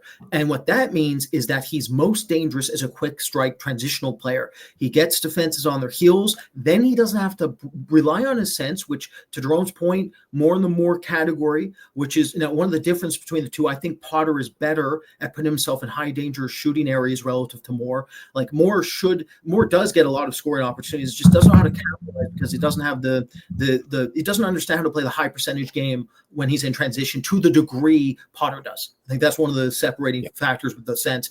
The other factor, though, is Potter's not a great playmaker. This isn't a player that like Kindel, for instance. Kindel has a sixth sense to him, eyes in the back of his head, can really operate on his backhand, can go through layers, has technical playmaking. Potter is more of an instinctive, reactive playmaker where I'm going to go do my own thing. And if I'm in trouble, now I got to find something. That's kind of how Potter thinks and operates relative to a more sophisticated playmaker who's mentally mapping the ice out in advance, using that preset processing so that he can identify those options and think of it more of like a chessboard on the ice and figure out where his teammates are going to be and figure out the trajectory. That's not Potter's game. He's reactive. He's dynamic, he's high octane, and he uses that skating to force defensemen to react to him. And then he's adapting in real time to his next sequence of how he's going to operate and what he's going to do. So that's where and one aspect you love it because you love the idea of a quick strike player in transition, like his counterattack transitional hockey is going to be fantastic.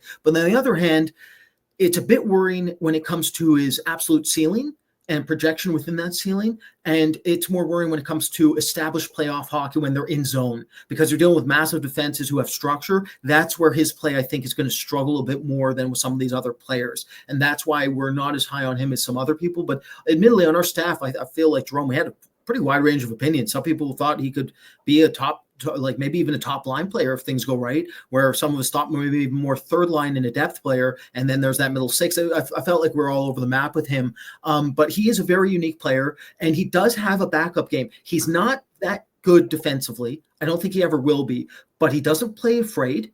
He is inside driven. He will take a massive hit to make a play. We've seen him take huge hits and bounce right back up and still be the same player, which is critical when it comes to looking at the psychological base of him. But the real backup game of this player is very, very similar to an aspect of Cootes' game, which is the neutral zone entry rates. This player has spectacular neutral zone entry rates per 60 value. That's where he makes a lot with his deficiencies in terms of his defense. He's also an instinctual driver.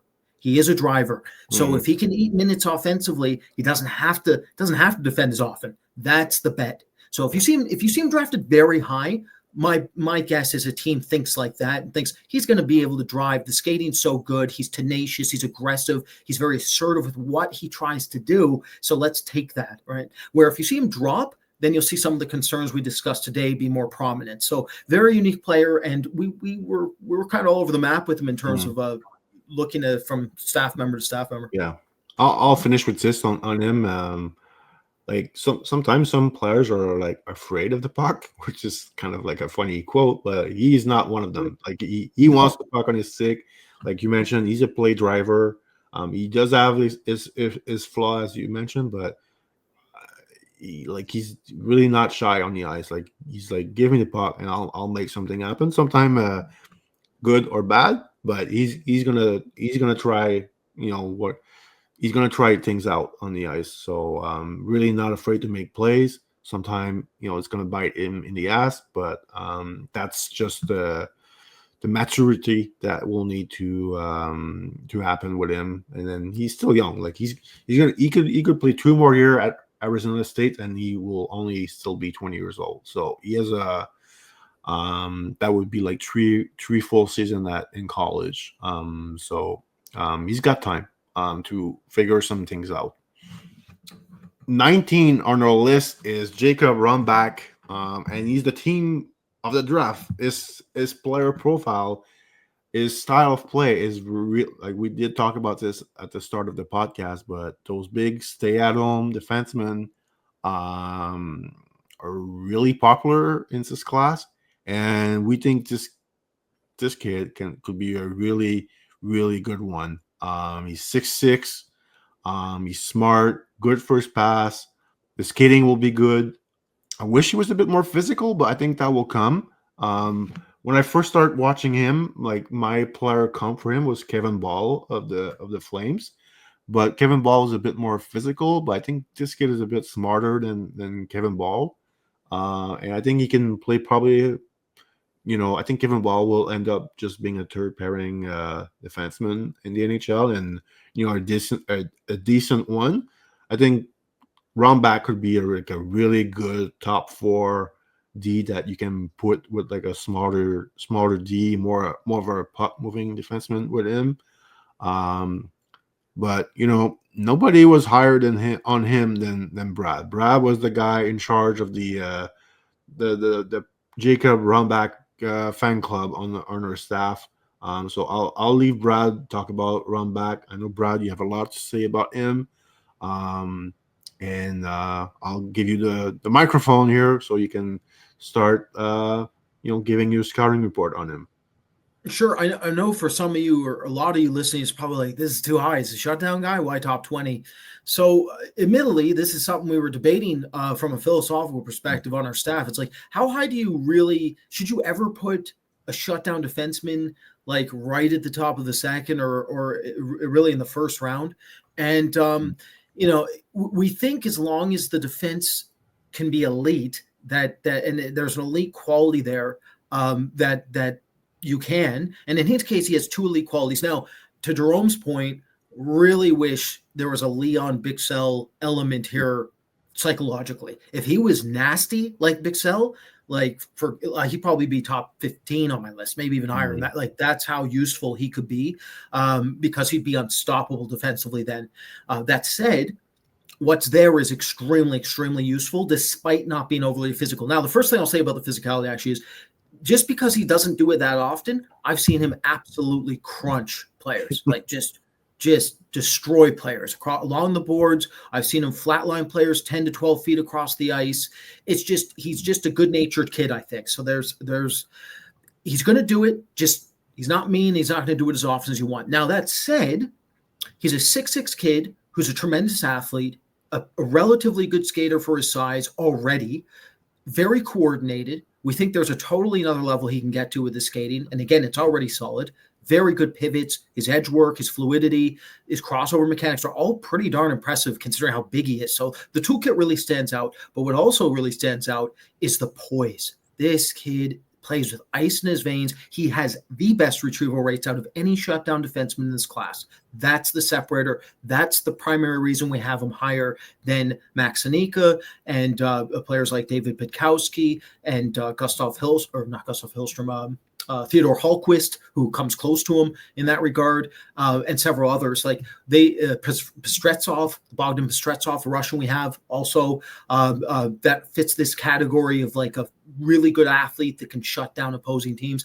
But his exits, the biggest difference between his exits and other shutdown defensemen is how technical his passes can be. This is a kid who can saucer the puck through 2 layers and go tape to tape under pressure. That is the difference maker for us. That is one of the main reasons why we've decided to have him as aggressively ranked as we did, because admittedly, it's something I went to look back on because I don't think my interpretation of Artem Grushnikov was right, and I loved Grushnikov. And I was like, he's stagnating a bit. What's going on?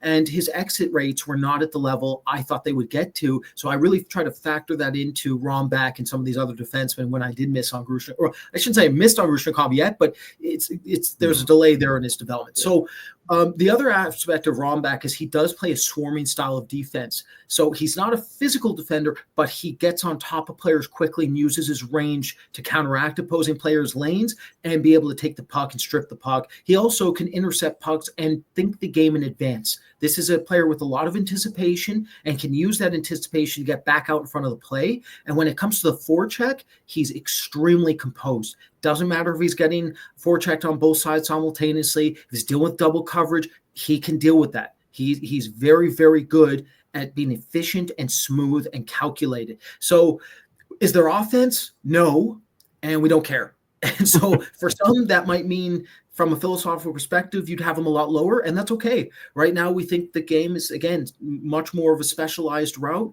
And what we're seeing with these giant defensemen, everybody wants them for the playoffs. Rombach fits into that. And to Jerome's point, we think he can fit in a top four, which is a bit past maybe Kevin Ball's a situation. But Ball had some good performances when I saw him in Calgary this past season. So if he can look like that to a degree, I'll take that too, Jerome. But yeah, not as mean, but still a very interesting player. Yeah. Okay. Let's move on to number 18 on our list with Lynden Lakovic of the Moose Jaw Warriors.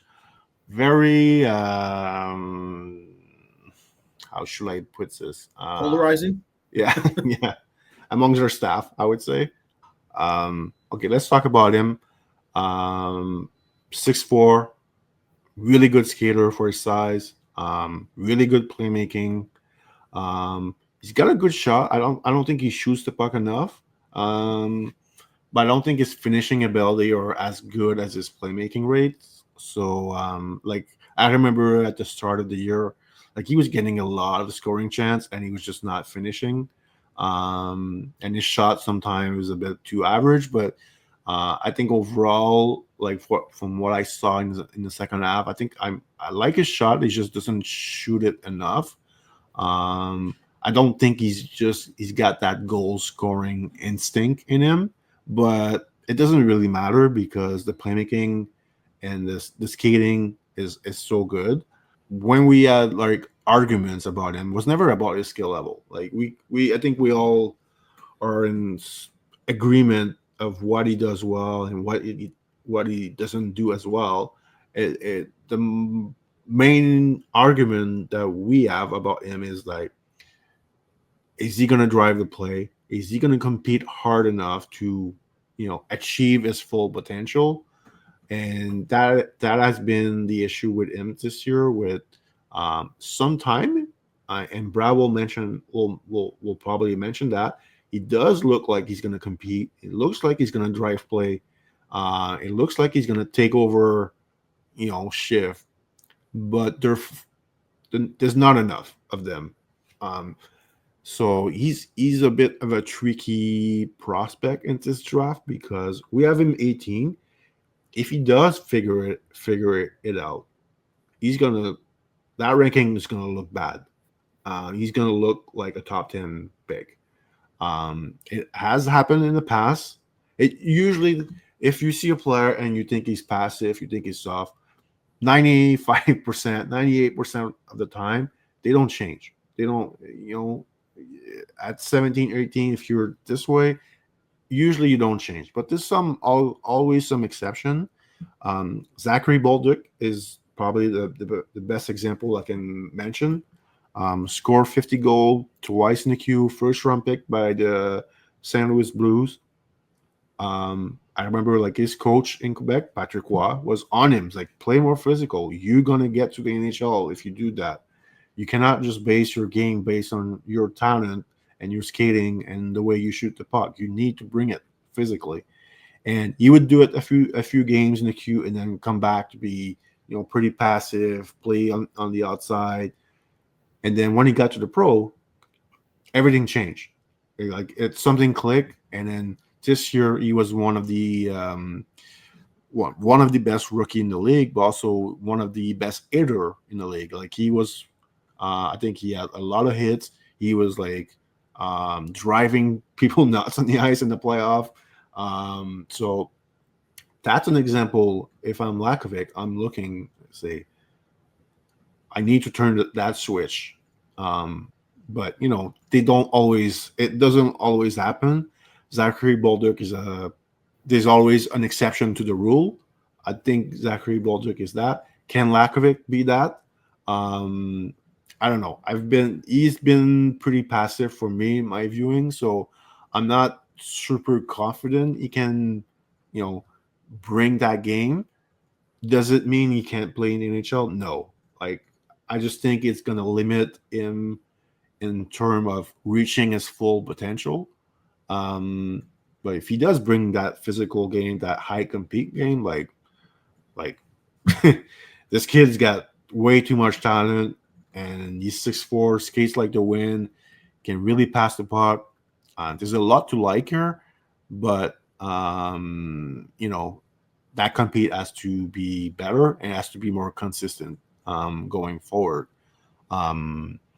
Based on what we heard from the combine, like teams were challenging him. Pretty much every team was going after him about this, and so the feedbacks that we got was he did respond well to that. So I'm not going to say too much because it's in our book, but he did respond well to the critics, and he knows that it's a weakness of his game, and so maybe next year we'll see maybe a different version of Lakovic with Musja if he goes back in junior hockey. So Brad, I'll give you the floor here. Maybe give your take on Lynden Lakovic. Okay, so there's a couple of ways to try to characterize and look at this player. So to Jerome's point, this ranking spot is never going to be right.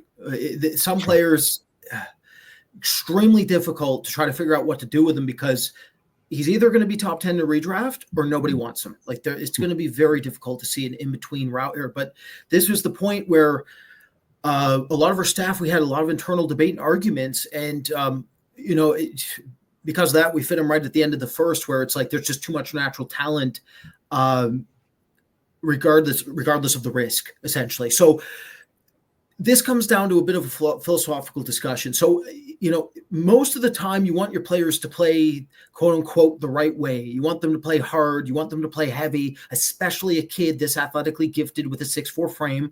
And you want to see him dominate and dictate physically. This player does not think the game like a power forward at all. He doesn't at all. So they don't all have to, though, right? Like that's like James Van Riemsdyk is not an overly physical player and never made a career being overly physical. Blake Wheeler, his primary skill is his playmaking that separates him. It's not the physicality. So the argument is like there are certain scouts, and rightfully so, that look at 4 penalty minutes, and admittedly 2 of them are by accident. Okay, he accidentally lost his stick and couldn't get it back, and that was one of his penalty minutes. So you look at the PIM stat and you're saying, well, he doesn't compete, right? Because if he competes, he's gonna get more than 4 penalty minutes. But if you look at some of the best players in the NHL, and yes, they have more talent than him. So like Jack Eichel, William Nylander, Nick Suzuki, those players do not get penalty minutes at all, right? Like JJ Peterka doesn't get penalty minutes either. Like none of the, but they compete. They just do it in their own way. And the way Nylander competes is by asserting his offense through his skating ability and skill level, right? Jack Eichel, same thing, driving with his skating and skill. Nick Suzuki does it with his mind. He's smarter than everybody. He forces adaptation on the ice. Okay. Lakovic needs to showcase more of that, because like them, he doesn't have that ancillary physical edge to him. He does not play that way. He is a natural technician. He's one of those kids, you can see how he operates on the ice. Unless the play is perfect and unless it's technically brilliant and very efficient, he wants nothing to do with it. He doesn't seem to understand that there should be a reason to embrace another way to play. It's just not how his brain is wired. So what happens is you get scouts that say, well, if he's wired that way, I want nothing to do with this. I think that's the wrong way to look at it, because what's there is extremely unique. He's 6'4", he skates well. To Jerome's point, this is another thing that's funny. Everybody I talk to, you take 10 random scouts, you say, what's his primary skill? It will be split in half. 5 will say shooting, 5 will say playmaking. I think the real answer is his dual threat. He can absolutely pass a puck. He's very good one-touch processing ability. He can operate like a center through the neutral zone. He can find his teammates. His short area playmaking game is very good in stride. Okay, he doesn't make a ton of mistakes within his passing either. He doesn't force passing plays. Not a dumb hockey player. I remember one quote, Jérôme, in our book, I read that like some people didn't think he was a very intelligent player.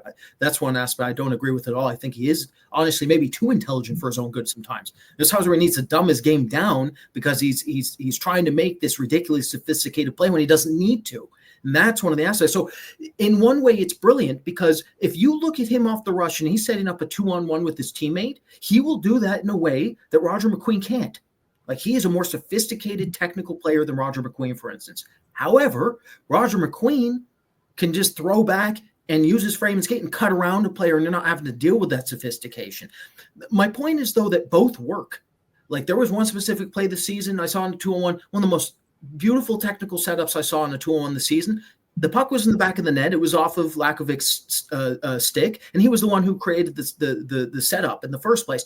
McQueen, we've seen the same thing. He'll cut through the net and he'll score as well. They both work. They just work differently, and it comes down to a philosophical base and what you're willing to allow a player to get away with. The higher the talent, the less they have to compete. He is an exceptional talent. He had arguably the best goal this entire season. It was from his knee. He was taken halfway down to the ice during a partial breakaway, and he fell to his knee and he roofed it, and it was like the most beautiful goal I'd ever seen. Okay, it was unbelievable. And so there's an elite level of talent at times, and then the driving rates are, for me, where we might get in a lot of trouble with displacement. When you look at his best sequences, he's using sophisticated deception, lateral cutbacks. He's using pivoting base and deception in a way that allows him to bypass the first layer. Then he's recognizing that the defense is collapsing. That opens up his options, and he can navigate through the offensive zone to help set up his teammates and make them better through that. So there's a lot of primary components, but I think there's a natural tendency for a lot of scouts, and rightfully so, to look at a player that size and say, we want him to be big, nasty, mean, straight line. He's a power forward, cut inside, be aggressive, be that. And he's not any of that. He's a new age player. He's extremely technical. He can be extremely dynamic on the ice if you give him a chance. And I do think, I will say this, Jérôme, I think if he was on a better team, I think we'd be having different conversations, because he's somebody who needs a running mate. And he never had one. He was on Moose Jaw. Moose Jaw was one of the worst teams in it was the worst team in the WHL, right? So it's one of those situations where if he was in a better spot where there was more insulation and not as much demand on him per shift,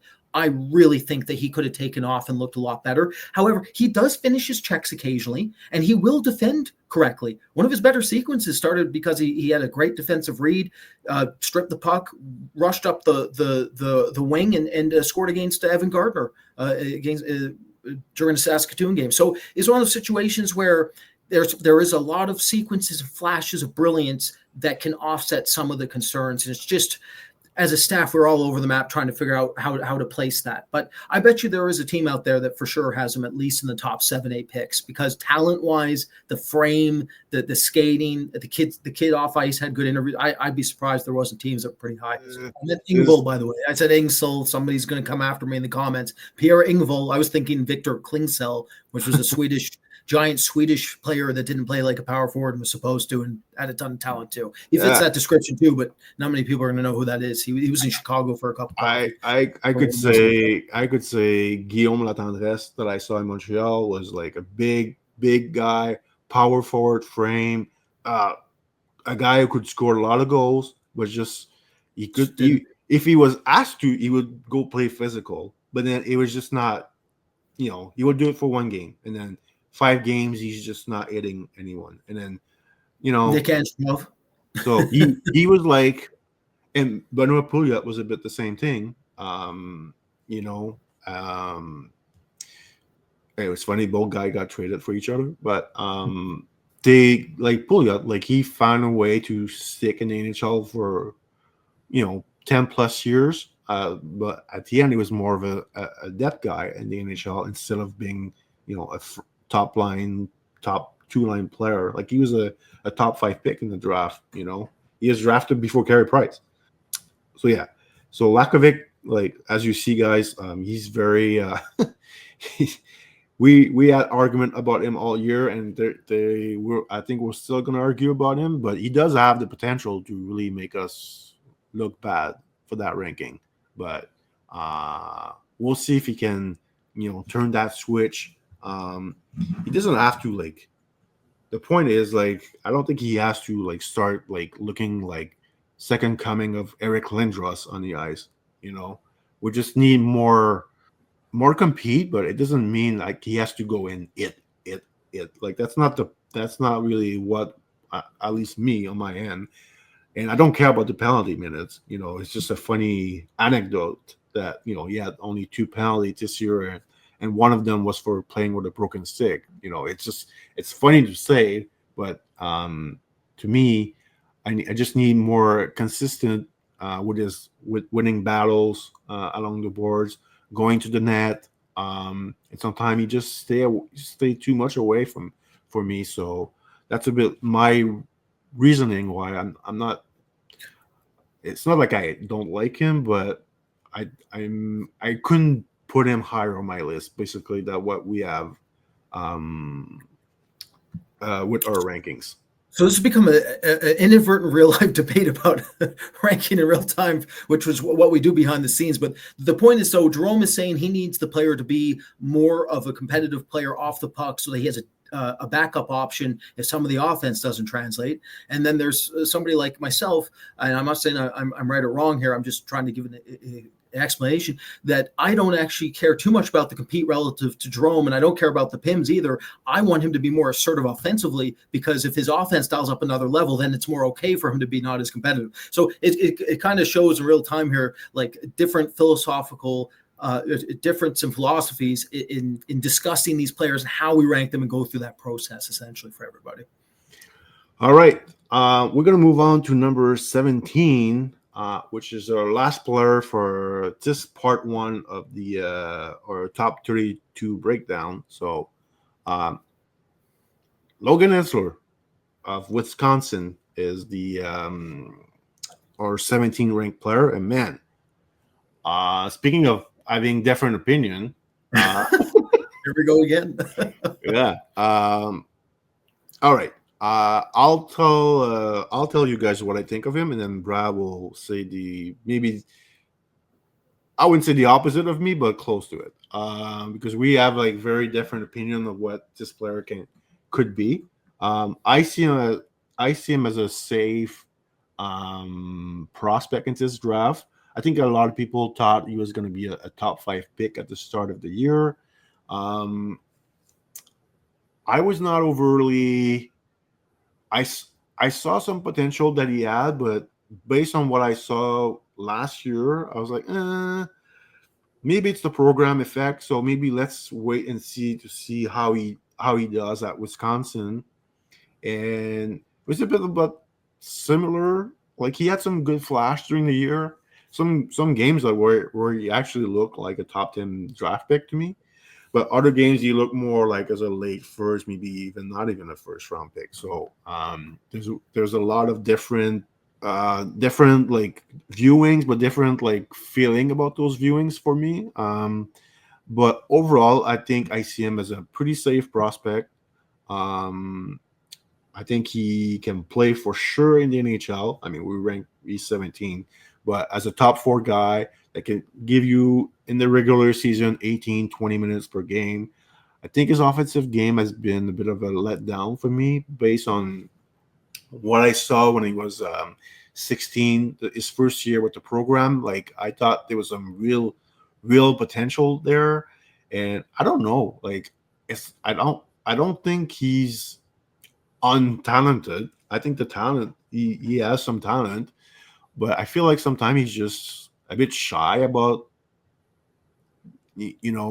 maybe taking some risk. I don't know if it's how he was coached with the program and then at Wisconsin, but sometimes I feel like he could take a bit more risk on the ice, be a bit more assertive with the puck. So at this point, like it's been 3 years of like watching him, and the offense has been a bit of a letdown for me. I still think he can be a 25, 30-point guy at the NHL level. I think his defense will be good. I think he's a good skater. I think he's physical when he has to be. Like I don't think he's a mean guy to play against, but he has some physicality when needed. So yeah, I think I'm okay with the ranking that he has. He actually could have been. You can make a case he could have been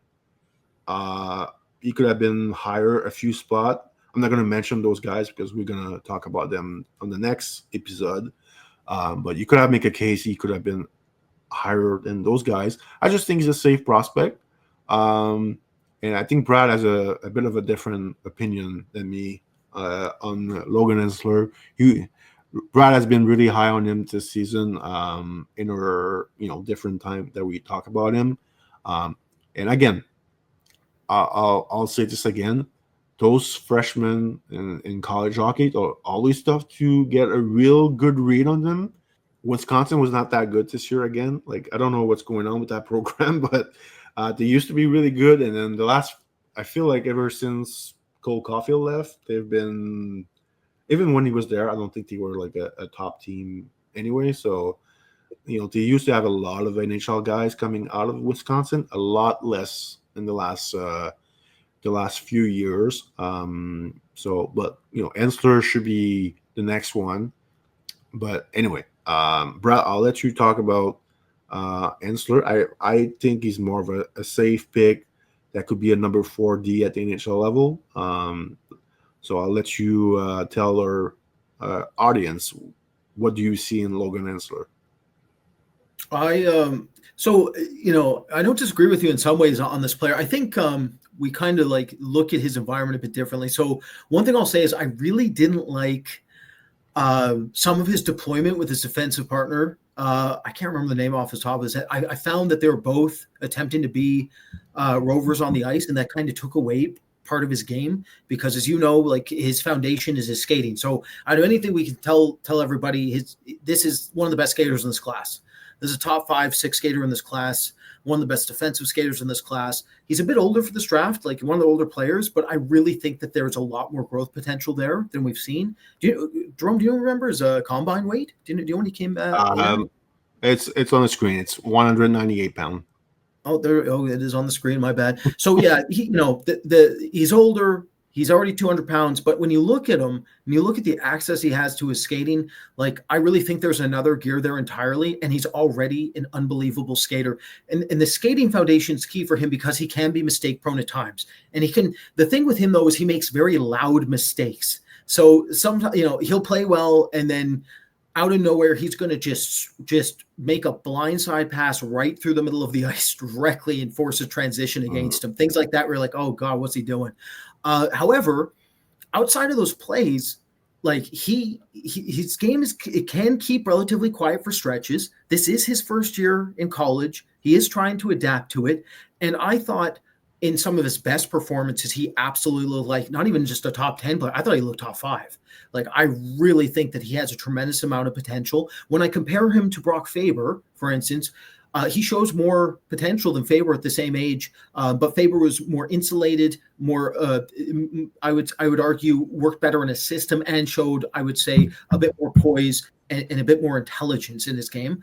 But compare him to Jackson Lacombe, who's now looking like a number 1 defenseman. I mean, Jackson Lacombe in his draft year, I mean, look at the difference between them in terms of error rates and defensive ability, Jérôme, right? So Lacombe is way behind. Now, Lacombe is more talented naturally, more talented offensively, I think. But I think there's a middle ground there for Hensler where he's more talented than Faber, and then he's less mistake prone than Lacombe, and better defensively at the same age by a large margin. Like, obviously, there's a maturation process because Lacombe came from a Shattuck system, and then he's in Wisconsin. So there's a huge difference there in terms of maturity factor. But I really think that he can become something in the middle of that. And if that's true, well, Lacombe and Faber, they're not going to be ranked 17 in redrafts in any draft. So it's one of those things. I just feel like Hensler, I think maybe was put under the spotlight and is expected to do a ton given the minutes he was given the opportunity. And then I think, for me, he looked uncomfortable at times. I think it was environmental. I think it was coaching. I think that in a different environment, he could have looked very, very different for us. He's another one like Lynden Lakovic. I think if you put Hensler in a CHL environment in the right system, like, he would look unbelievable. So that's some of the differences for me. But he has everything. Like, he can do anything. His transitional rush defense should hold long term. He has some of the most interesting retrieval attempts out of the draft. He can be very experimental and creative, but it can work. A lot of like in between the leg, one-touch processing plays when he's in trouble under pressure behind his own goal line, but makes it work for himself. He can stretch the length of the ice. He can skate like better than anyone, as I've explained. And he absolutely, unlike Kashawn Aitcheson, where we're really struggling with the power play 2 projection, I absolutely believe Hensler is at least a power play 2 with potential for power play 1, depending on what happens here. His lateral cutbacks are the best in this class. His pivoting, his sidestepping, his ability to maneuver past that first layer and be able to find options are fantastic. And when he's at his best and he's peaking, he's dissecting layers, I really found that there was a lot more there. But we ended up with him in this spot because obviously big discrepancy with some of our rankings, what to do with these players. Yeah, I mean, I have a hard time projecting his offensive game really working out at the NHL. One reason he hasn't really ever produced offensively, like whether it's with the program in the 2 years he was there, this year at Wisconsin. Like I still think he can be, like I said, a 25, 30-point guy, but